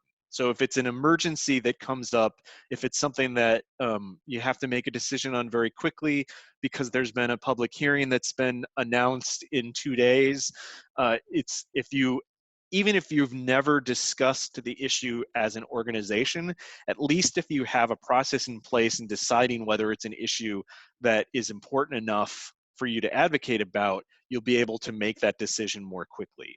So there are a number of ways that you can do that. One way is to annually or every few years develop some sort of platform of general statements of the organizational's position on particular issues. So it might be, our most important issue is water quality and its relation to the blue-green algae outbreaks that we see on the lake every summer. So you develop a platform of some issues around that, not talking about any specific legislation or ordinances or anything like that, but just some general statements that these are the kinds of things that we as an organization are concerned about and may take action on if some piece of legislation or ordinance development or something like that comes up. It's kind of a strategic plan for the kinds of things you want to advocate about. That way, if it's a completely from left field kind of request, hey, we have this issue that we want to advocate because we really think that dogs are causing pollution problems in our lake. You have a platform that's an extreme example, silly example, of course, but you can look at your platform and say, that doesn't really fit in the kinds of stuff that we've decided that we want to advocate about. So gives you an out as to why not to do that. Another thing, if your organization's big enough, to form sort of a standing advocacy committee that will review different issues as they come up and decide whether or not it's something that the group wants to take on. That kind of leads into that last bullet on this slide, which is who gets to be the final decision maker. Is it that standing committee or some other committee? Does it have to be the board of directors? Is it the full organization that gets to decide when or if you're going to be advocates and on what issues you're going to advocate? Knowing that ahead of time makes those sort of need to decide quickly decisions much easier to make quickly. And then just some tips once you've made the decision to be an advocate. It's good practice for the positions that you take as an organization to be consistent as the people that you're advocating to, whether it's the public at large, local lawmakers or state level lawmakers. If your organization takes widely varying positions on the same points over time, you're not going to be listened to as well as if you have a relatively consistent position that you keep going on. And it really should be in keeping with the organization's mission. So if your mission's very specific, that you've formed to solve aquatic invasive species problems, but decide to become an advocate on PFAS pollution legislation, that may be okay, but you've now done something that's outside of your organization's mission, and you should decide that knowing that that's the case, and that maybe that means your organization's mission needs to change. So it's best to try to keep those ideas within the mission. And then, as I've already kind of said, does the decision-making process that you've set up allow for quick decisions when necessary? You find out you have decided that you're going to advocate on points about water quality, and you find out that in 2 days that there is going to be a state public hearing in Madison in regards to a bill that would loosen protections or loosen standards for some pollutants going into the waterways. Are you able to make a decision that the organization wants to advocate on that, and then get in enough time to get some members down to Madison if it's that important that you have them appear at the public hearing? And then the big question is, what really happens when you just can't come to an agreement as an organization? And that happens often. So my first point is that, remember, organizational decisions don't always have to be unanimous. It's great if they can be. The larger your organization is, the less likely it is that the decisions will be unanimous. If you have a lake association that is only 15 people, then working by consensus is a lot easier than if you're the Green Lake Association and have 1,000 members. So certainly striving towards unanimity is important, but sometimes if the people who are most active and the people who are really driving the work of the organization feel most strongly that this is the direction that the organization needs to go, I think it's okay for you to make that decision, whether it's to be an advocate or to go in a particular direction. But regardless, whether you're going for unanimity or are okay if you're if the board or whoever is making the decision on a particular issue, it's great to make sure that everyone has the opportunity to be educated on the issue fully from both sides, pros and cons, so that there's a good fundamental understanding of what the issue is. So if there's time, sometimes this isn't the case, and there's capacity, it's great to hold a forum or have a newsletter that does just that, that talks about things from both sides of an issue, and then explains why the organization leadership has decided to take the side that it has. That's often the way that I approach the communications pieces that we do on advocating on a piece of legislation. If we've taken a side, I try to first present it, or at least always present it in some form to the membership as to, this is what this legislation says, this is what it will do, here are some reasons why people support it, here are some reasons why people don't. And then maybe in that communication or in a later communication say, Wisconsin Lakes opposes this bill because, and then lay out why it is, rather than just say, this idea is trash and you should do exactly what we say as to how to approach it, because that doesn't usually work, and you'll come off with a more considered decision if you help people understand what the actual issue is. Sometimes it's an issue that's really important to your organization. You know, it has something to do about something going on in your lake. It's a local issue that's very important, that has the membership completely split up. You can't come to an agreement, but it's an issue where you need to make a decision one way or the other. You can always ask for outside help to come in and help facilitate a discussion.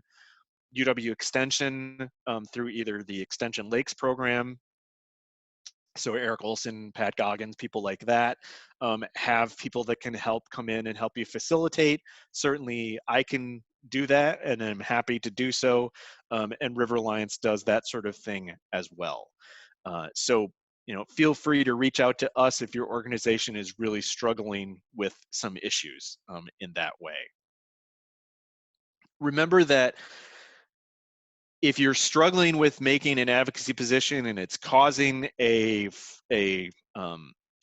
chasm to develop between your membership, then advocacy position really shouldn't ever prevent the other work of the organization. If it's getting to that point, maybe the leadership of your group needs to take a step back and say, hey, doing the work to control the Eurasian water milfoil, I'll keep using that example, is more important than us being effective advocates on this particular issue. Maybe that's not the case, but that, I think, as you're getting into advocacy, don't let that sort of take the legs out of everything else the organization is doing. Remember that sometimes it's simply okay for a group to be split on an issue, and again, you know, educate on both sides if you can.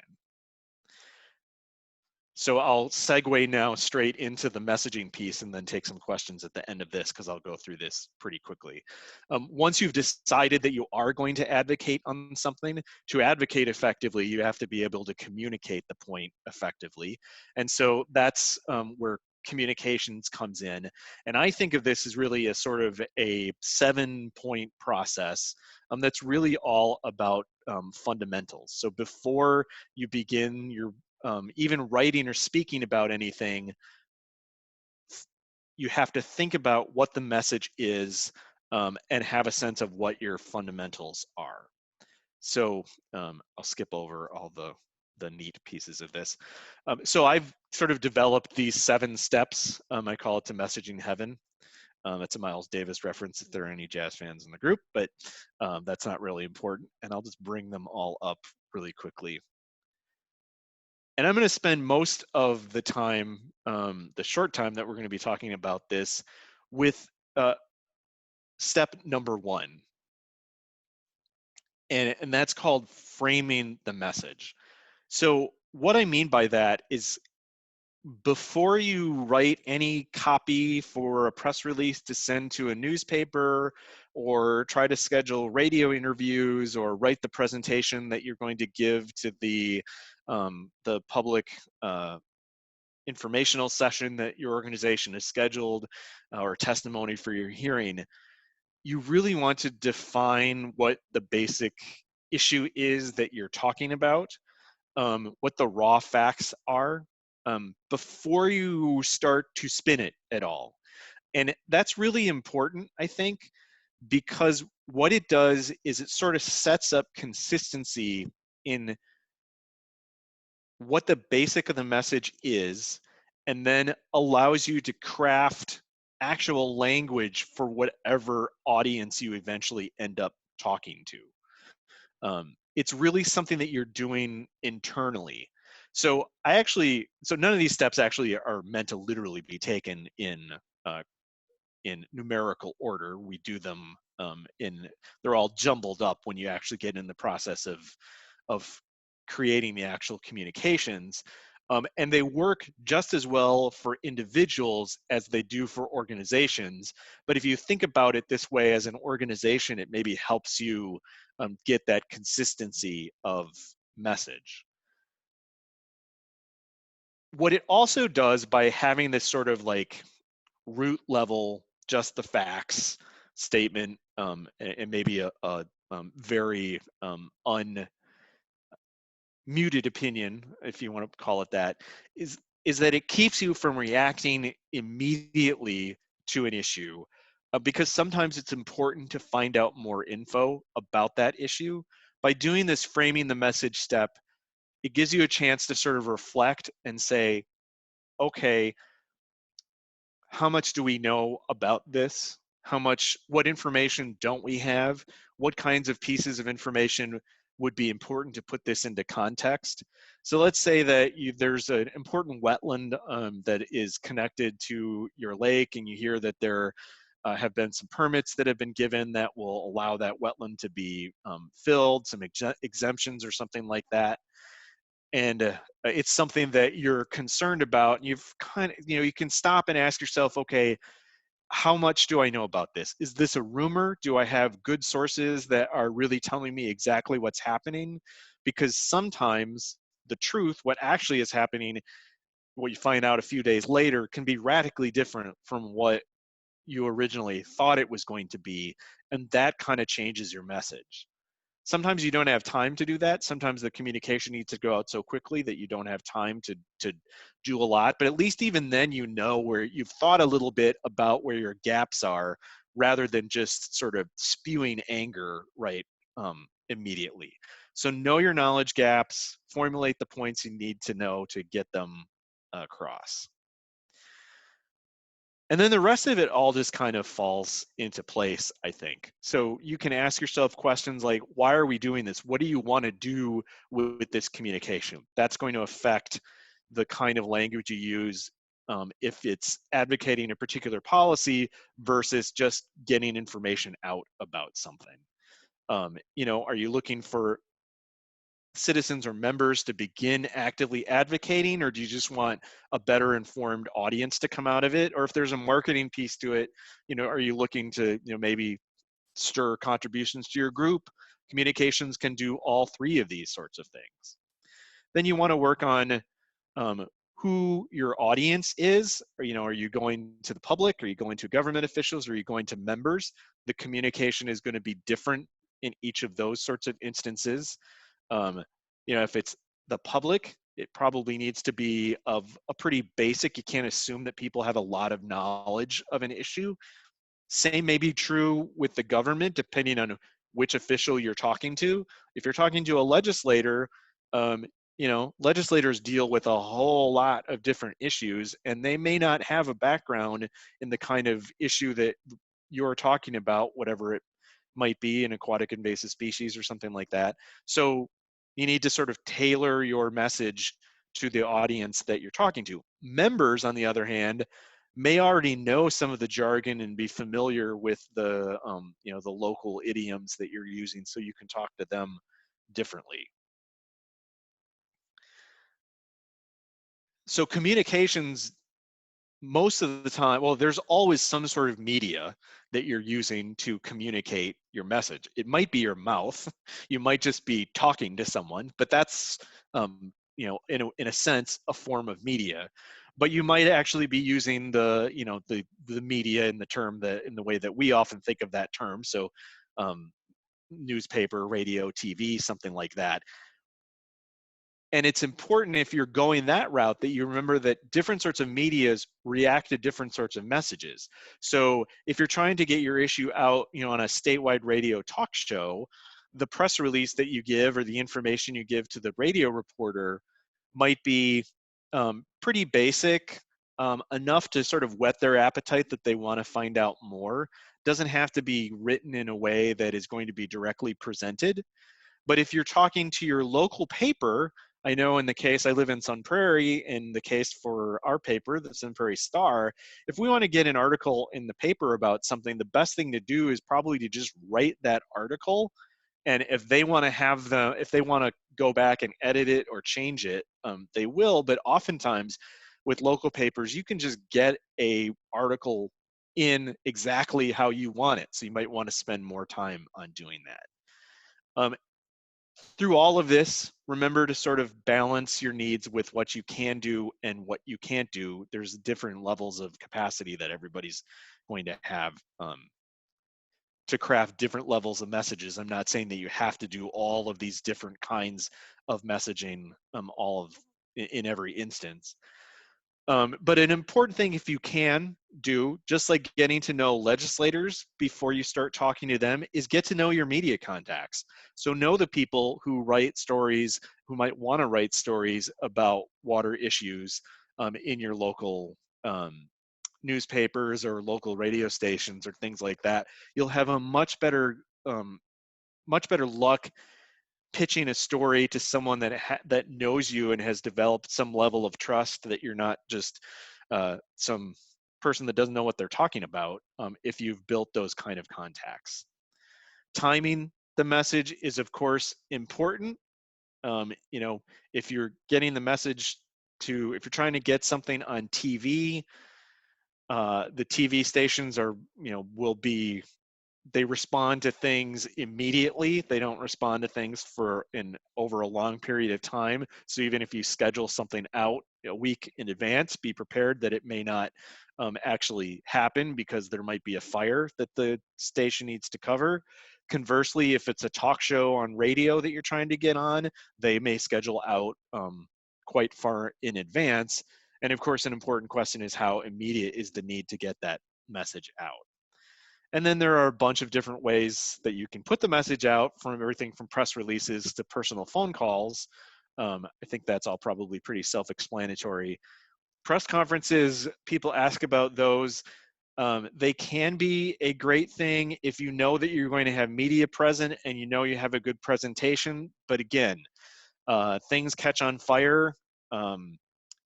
Unfortunately, we have, crises that develop like we're in right now, that will end up taking away from that press conference, and you can put a lot of effort into organizing one, and then have no one show up to actually cover it.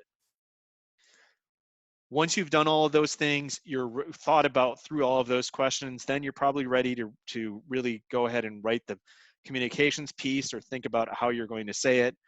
Being concise, assume your audience knows nothing or no more than you know that your audience knows. Quotes are always a good thing to use if it's a written communication. I always say that if I'm writing a press release and I would like my board president to be quoted in it, I will often write the quote and then run the quote past them to see if Kathy is okay with what I've said that she said. That's totally okay. That's very, very common in written communications, that what people say is not actually what they said. It's what someone else wrote for them. And be consistent across communications on the same issue. So if you're talking about the problem of Eurasian water milfoil, maybe come up, when you're back in that framing the message point, come up with some phrases that you can use across all sorts of different media. Those kind of little nuggets will stick in people's heads if they hear it in different places, and the message will be more likely to get across. So I think we're back on time. I was supposed to be done with that session at 11:15. It's 11:16. We can go ahead and take a couple questions if we want, I think.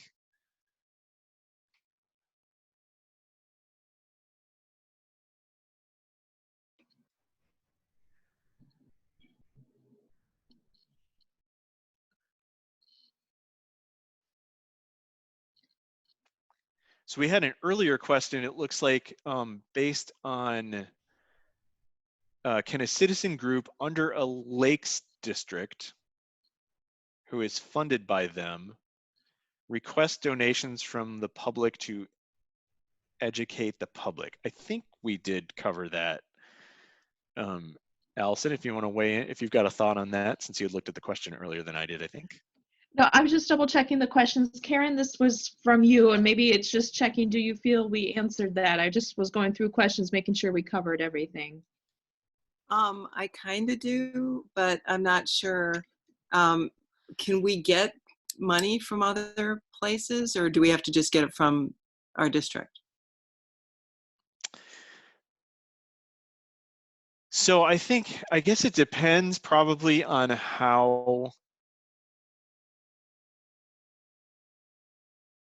I think that would be okay, because even if there are, I guess, two questions. One would be, is the citizen group, even though it's funded by the Lakes District, really just a subset of the Lake District, or is it its own entity? It's okay for lake districts to request donations, to take donations from the public. There's nothing wrong with people donating to a government agency. That doesn't happen very often, but it certainly probably it does more often in the case of a lake district than in other forms of government, certainly. So I think regardless, you're probably okay. I need to think more about how the citizen group is really set up as a lobbying or an advocating entity, so whether or not it would be considered a separate organization. So maybe that's a question offline that if you want to contact me, we can talk about more. Sure. That sounds good. All right, and I've unmuted everybody that I can. If anybody wants to ask a quick question about communications or coming to consensus, feel free to do that. We'll take a couple questions on those if people have them.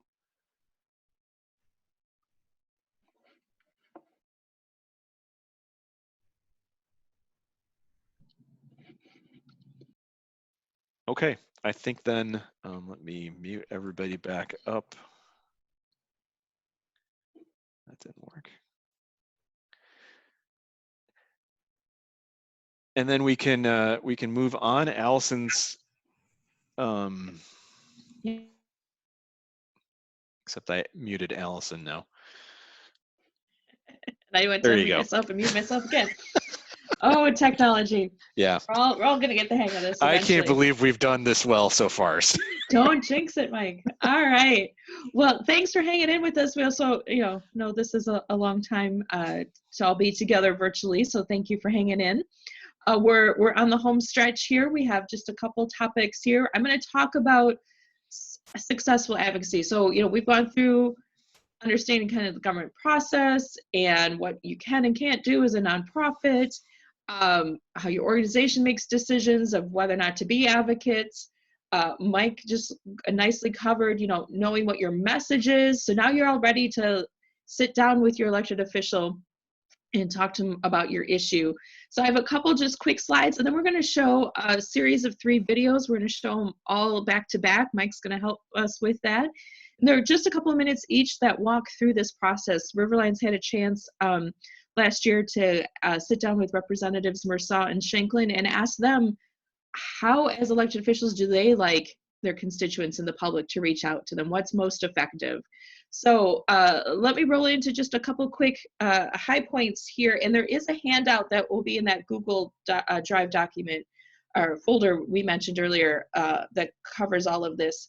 So the first things we mentioned before is, again, build relationships. If possible, as Mike mentioned, sometimes a piece of legislation pops up out of nowhere and you just got to jump on it and run with it. But when you have a chance, first start building that relationship now. When we all get to interact with each other again this year, it's, again, a great time to invite your elected officials to your lake. Show them your issues. Take them on a boat ride. Talk about the milfoil or the algae or whatever other issue you have on your lake, just to build that relationship, or sit down and have a cup of coffee with them. We do recommend always be respectful. We're not always going to agree with our elected officials, but you have a better chance of asking them to help you on an issue and getting them to say yes if your correspondence with them has been polite and you respected them. You can agree to disagree. You can have strong opinions. I'm not saying don't have your strong opinions, but the tone and language you choose to use will make a huge difference in having, again, an impact with that elected official. And then tell them your story. We can talk data and facts sometimes too much in our conservation community. What moves an elected official is hearing why you care. How does this issue impact your life, your family, your budget, your community's budget? How does it impact tourism? Whatever it is, find that personal story to connect with them. They'll remember that way more than the facts and the data about water quality and your issue. Go ahead, Mike. When you get the opportunity to meet your elected official. This is a quick little outline of what a meeting could look like. Do also find out how much time they have. Sometimes you're going to find out they've got 15 minutes and you're like, oh no, how do I shorten all this to 15 minutes? They may have a half an hour. Most elected officials are pretty busy, so do be mindful of their time. But the outline here is, do take a minute or two just to get to know them. If you haven't built that relationship already, find out, why did they run for office? What do they care about? What committees they're on? Just learn a little bit about them and then share a little bit about yourself. Why do you care about these lake or water issues? If you know they voted on something you've cared about in the way you wanted them to, thank them. Or if they attended an event of yours, if there's anything you can thank them about, that goes a long way. And then be prepared and stick to your agenda. As you know, everything we've covered before, know what your message is, know what your ask is, be ready to, go through what matters to you most so that you accomplish what you need to in that meeting. Again, tell that story. It can be 30 seconds, it can be 2 minutes, whatever you have figured out of explaining why this issue matters to you, your business, your community, your property values, whatever it is, tell that story. Again, the reminder, be respectful. The jargon, Mike talked a bit about this in the communications piece, acronyms, technical language, try to take all that out and use basic language so that you're not using terms that that elected official may not know. And then, make that ask of whatever it is, vote yes, vote no, or, whatever it is. If questions come up during this meeting that you don't have an answer to, that is great. That gives you a reason to follow up with that elected official to say, you know what, great question. I don't know. I'm going to go find that out and follow back up with you tomorrow, next week, whatever it is. Having that opportunity to follow up with them is just another great way to build that relationship and be a resource for your elected official. So we're going to run through these videos now that are going to cover these topics, but again, hearing from elected officials. The first one is Representative Mersaw talking about the best ways to connect with the state legislator. The second one is an example of a one-on-one meeting with a constituent and a state legislator. That one is with Katrina Shanklin. And the third one is a very fun one. This is Heidi Overstat, the constituent of Representative Shanklin, talking about how they had an experience where Heidi took Representative Shanklin to see a water issue. So Mike's going to help us hit these links one after the other, and then we'll take questions. All right. So if within the participant list, there's a little yes, no thing. If you can see and hear these once I get them started, let me know that you're actually seeing and hearing them, because that's the biggest thing that I'm worried about right now. Or feel free to put that in chat. Yeah, here we go with the first one. You should be seeing the video, and now I'm starting it. In Wisconsin, we care a lot about protecting the health of our rivers, lakes, and watersheds. They're the foundation for our state's economy and our quality of life. But our water resources are threatened, and elected officials urgently need to hear from all of us. River Alliance is proud to bring you tips from real Wisconsin legislators from both sides of the aisle, because water is one issue we should all put first.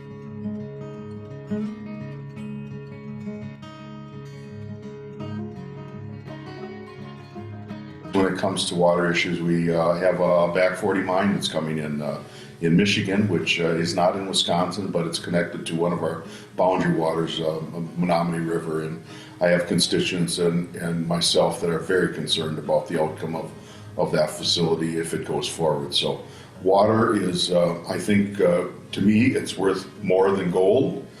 We have most of the fresh water in this whole country, in this whole world, and most of that is right here in our backyard. I don't want to lose any part of that.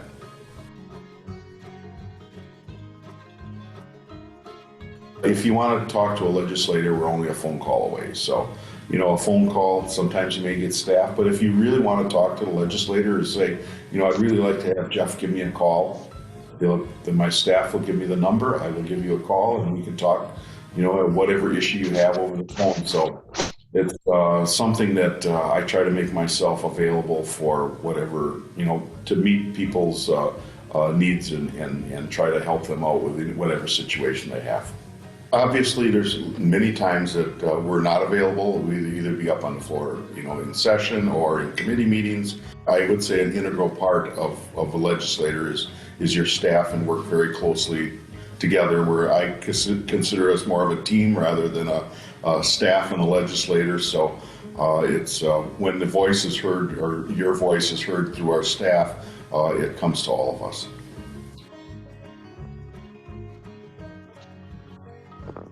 When somebody calls or emails or whatever way they contact this office, probably what kind of I get more interested in is a story.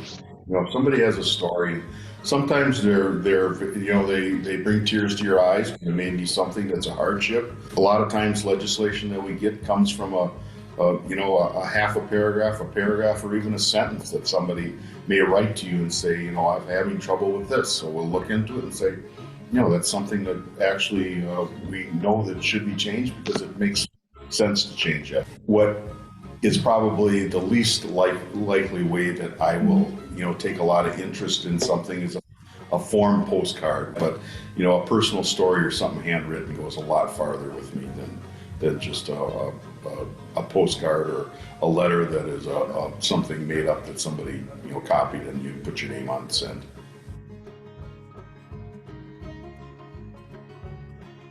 I have constituents that won't agree, and I won't agree with their side. But, there's things that we do agree on. So let's find the things that we agree on, and the other ones, let's just not be mean to each other, because that doesn't pose any good thing for either side. So let's disagree on them, but let's do it in a meaningful way that doesn't hurt somebody else.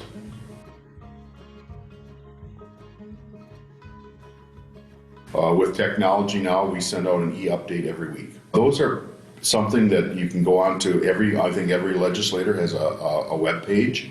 You go on there, and my particular web page, you can click on a spot and get on the email list to have these emails sent out.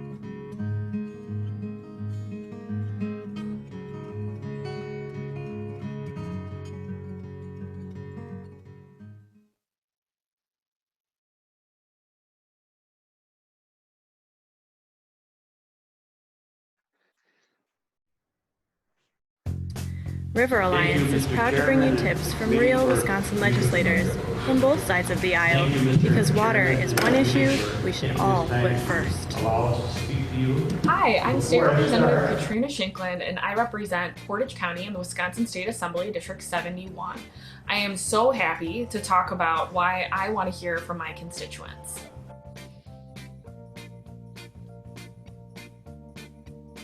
One of my suggestions is ask them to coffee at your favorite coffee shop. That's an easy way to get 45 minutes to an hour with a legislator who represents you and to tell them your story. So I really recommend sharing your personal experience and your expertise in the issue that you care about first and foremost.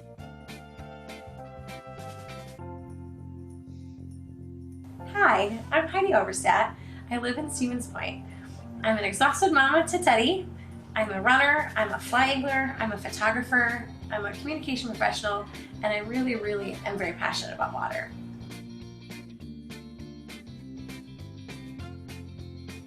Thanks for taking time out of your busy schedule. I'm really glad we came here because I love the coffee here. Thank you so much for standing up for our water issues and for all of your past votes on water legislation and for really standing up for us here in the Central Sands. Well, thank you so much for being such a strong advocate. I always enjoy meeting with you because I learn something new every time, and if it weren't for constituents like you, I would be much less prepared when it comes to understanding water quality issues and fighting for you all when I go to Madison.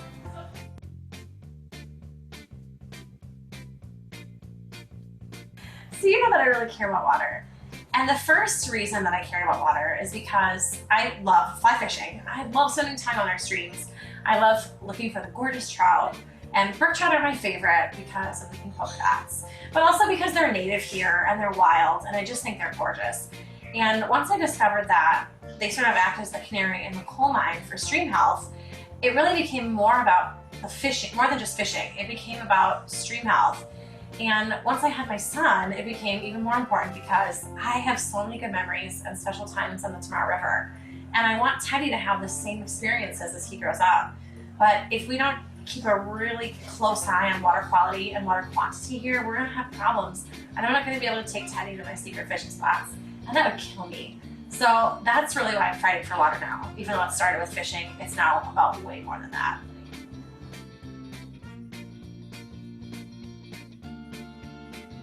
Oh, Katrina, your voting history on water issues is awesome, and I really, really appreciate everything that you've done for us so far. I'm super excited that you are co-chair of the Water Task Force. I feel at ease knowing that you are there fighting for us. As you go forward in the future, please continue to think of Teddy and the streams that I want him to fish on and the places that I want him to play with safe, clean water. Please continue to be a champion for water issues in our state.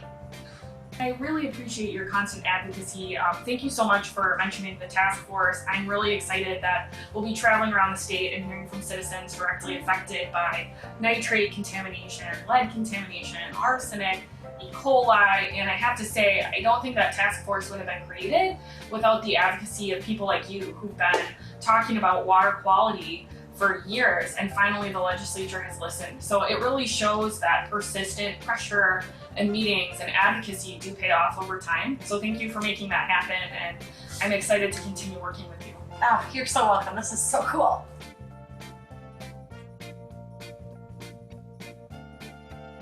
So I heard that some of the high capacity wells in Nelsonville might be affecting the Smart River. Do you know anything about that? That's a really good question, and I think a while ago someone might have contacted me about it, and I believe the DNR was looking into it. So what I'd like to do is follow up with the Department of Natural Resources, get a meeting with them, kind of check in and see what those wells are doing in terms of affecting the stream flow there, and then I'll get back to you with that. That sounds great. Yeah, Thank you so much. Sure.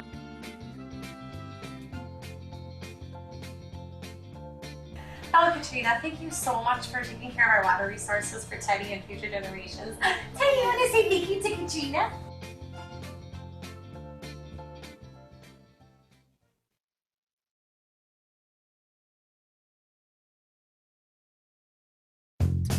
River Alliance is proud to bring you tips from real Wisconsin legislators from both sides of the aisle, because water is one issue we should all put first. I had this realization, like I thought my legislators just knew everything about every issue already. And I thought, oh my gosh, I can show her in real life why this matters to us and the work that we do. So I said, hey Katrina, I've got a spare pair of waders. Do you want to come on out to the Tomorrow River with me and check out this new project that we're working on? And the rest is kind of history. So that was my first time in waders, and I remember being very surprised at how effective they were, and I was kind of nervous that day because no constituent had ever taken me out on the water before, but it was one of the most impactful days that I had. That photo of us together in our waders is still on the website, and I remember hearing from Trout Unlimited people about the ways that they manage stream flow and help to create habitat for trout, but it doesn't really sink in unless you can get there and see it in person. And now, instead of just thinking about that conversation I had with Heidi that was more philosophical about how we can work together to create trout habitat and support our trout streams, instead, I think to that day, what it felt like putting waders on for the first time, how much fun we had out in the sun, and how much I enjoyed the opportunity to learn more deeply about what Trout Unlimited does every single year for the streams and waters of Wisconsin, which is really incredible. It was pretty fun. It was a great day.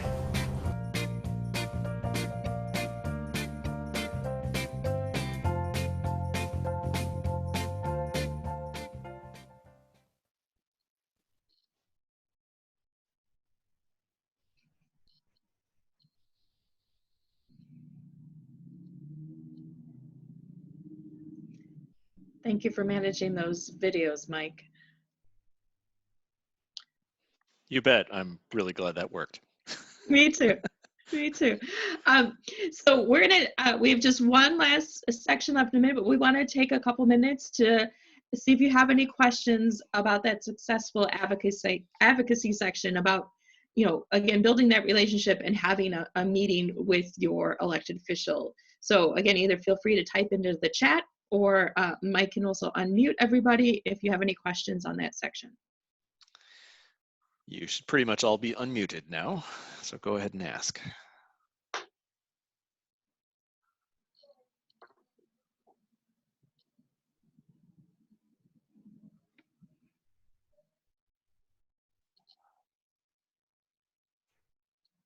How about this? I want to make sure. So I know some of you typed in the chat to let us know the video worked. I just want to make sure. So were you able to see all 3 videos and hear them, everybody? Yes. Yes. Great. Yes. Great. Well, you're testing all sorts of new fun things right now. Wonderful. Well, I just again want to thank Representatives Marissa and Shanklin and Heidi Overstaff for helping us with those videos. We hope that was a more fun way of hearing all of that than Mike and I talking at you for even more minutes of this workshop. We loved hearing their stories firsthand. So I hope you did too. And those videos live on your organization's website, right? Not yet. Oh. So as you said, they're on our YouTube channel. Well, you should do that. I know, it's a to-do list thing. We got some spare time now. They were posted on Facebook. They are on that YouTube channel, and the links again are in the presentation that you'll have access to as well. And we can put them in the notes as well so that you guys can see. Yes. And a shameless plug, Representative Shanklin, hopefully if she doesn't get pulled away by a phone call, which I got a message from her this morning that she might be, but she's scheduled to join us in a session tomorrow.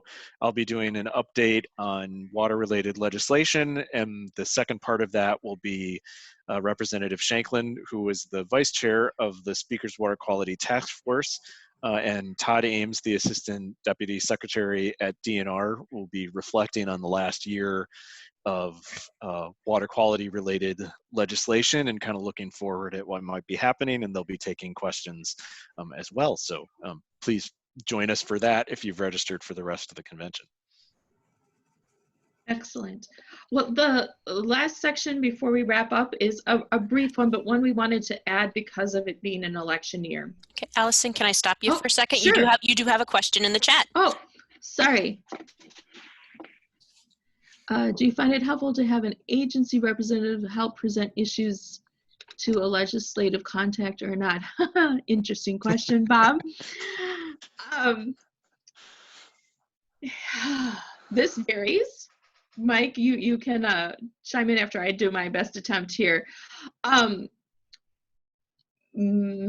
Many legislators, when there's a piece of legislation out there that's technical, will reach out to the agencies, staff at, DNR, DADCAP, whatever one is appropriate, to ask for some background.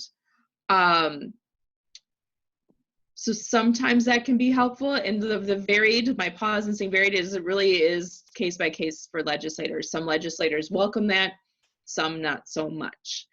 As you're aware, Bob, and just make sure others know, what's usual at legislative hearings on, on a bill is the authors of the legislation, the senators or the representatives speak first to get background on the bill, and usually the agency involved with that bill speaks second for background. So there's usually an opportunity for the agencies to be involved. But if you're trying to, craft a piece of legislation, or you have an issue your organization isn't sure how to handle, do we need new legislation? I do highly recommend you reach out to DNR to say, hey, here's the issue we have.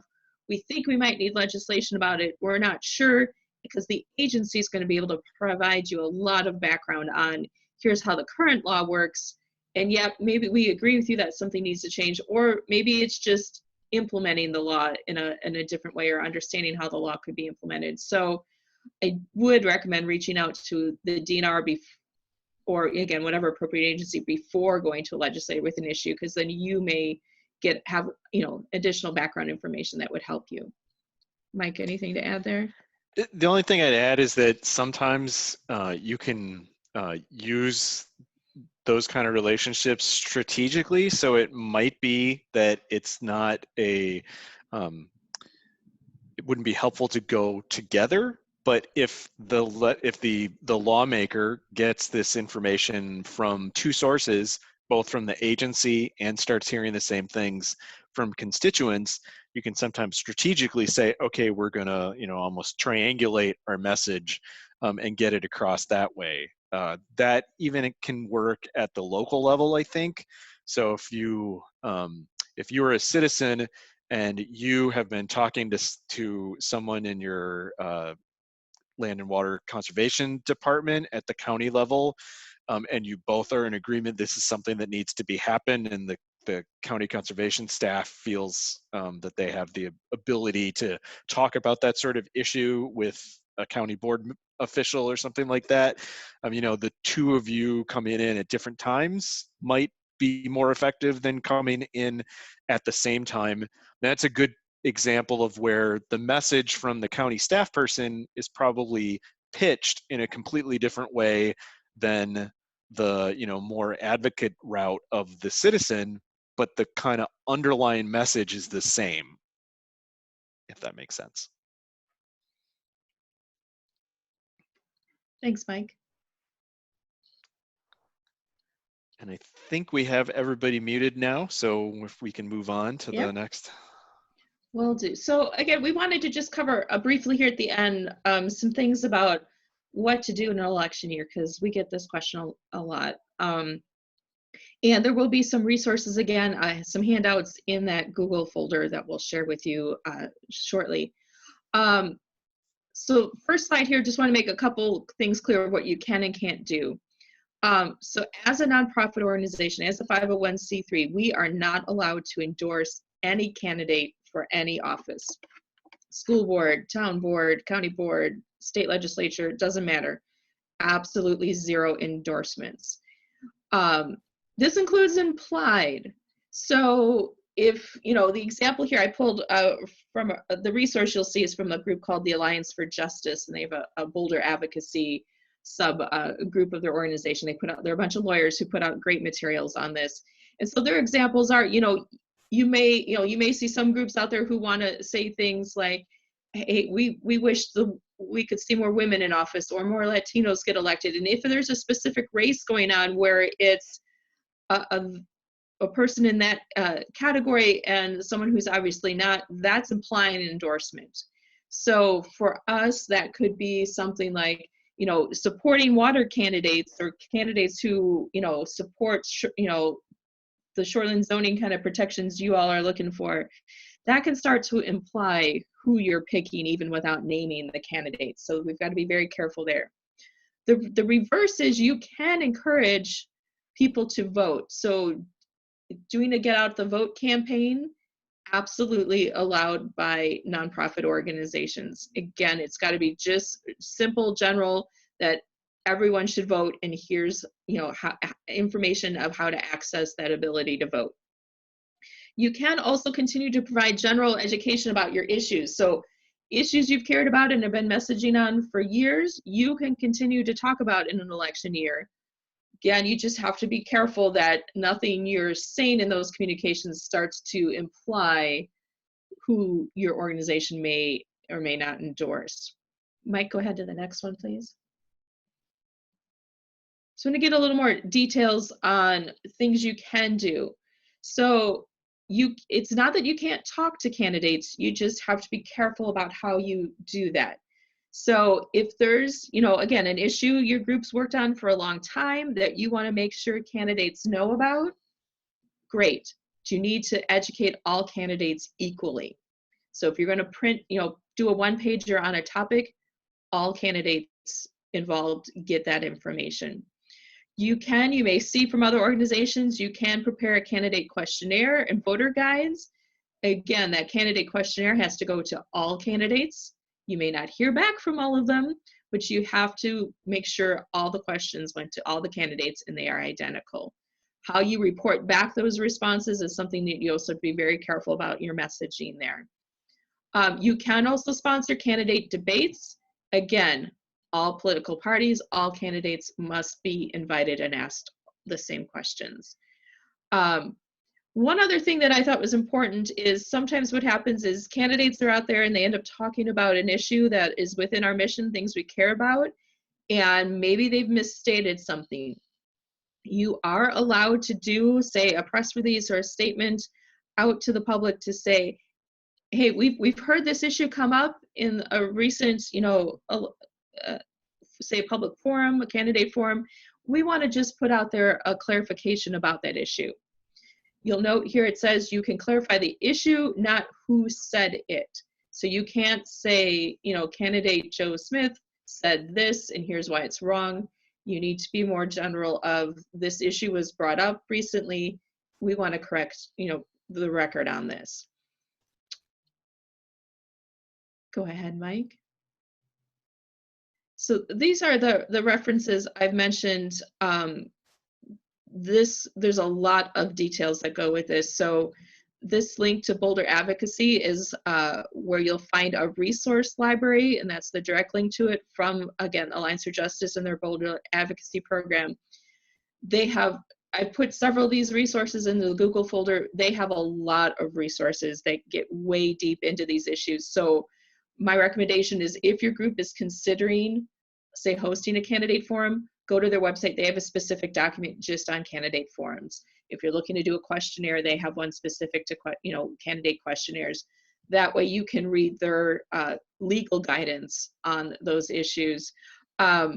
The penalty here, why we're, you know, making sure we bring this up, is if the IRS gets a notification that someone believes you have endorsed a candidate or implied endorsement or done some sort of electioneering and influencing an election. If the IRS gets a complaint about you, you will be investigated, and this would be a way to lose your nonprofit status. So that's why we want to make sure you know that this is an issue to be aware of and that there's resources to learn more, because we sure would hate for anybody to get flagged and lose, you know, put their nonprofit status in jeopardy over, you know, making statements that are, you know, determined to have tried to influence an election. So I'll stop there. We can take questions on that, and then Mike will wrap us up because we are 10 minutes away from the hour. Yeah, I think at this point we probably can take just questions on anything that people would like to ask about, either the presentation you just saw from Allison or anything from earlier, or even if you have any questions on advocacy in this very specific time. Maybe this would be a good time if we want to have make people feel more comfortable. We could shut the recording down, at least for the moment. Jamie? Go. Well, thank you everybody for joining us today. I think we're out of time. We need to wrap it up because at least I need to go get ready for another workshop starting at 1 o'clock. So I do want to thank our sponsors for the entire Lakes and Rivers Convention in the Lake Harvesters, Ontario Aquarius Systems, and the Petenwell and Castle Rock Stewards for helping. They all were sponsors of the in-person Lakes Convention and said we want to keep being sponsors for this online event. And a big thanks to everybody at Extension, Jamie, who was our co-host here, and the whole crew at UW Extension Lakes for helping get this entire thing going and make it actually happen. It was been quite the effort over the last couple of weeks.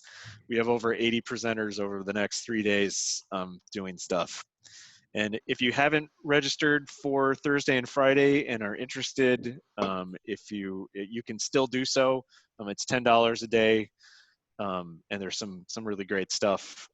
Pretty much, for the most part, all of the presentations that didn't involve some sort of hands-on thing are going on. So I encourage you to check all that out for the rest of the week.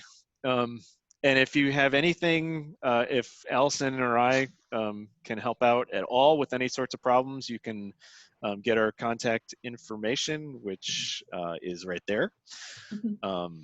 And feel free to reach out to us. We'll get the links to the online library of materials available to you as well.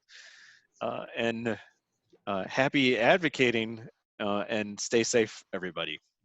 Thanks so much for joining us.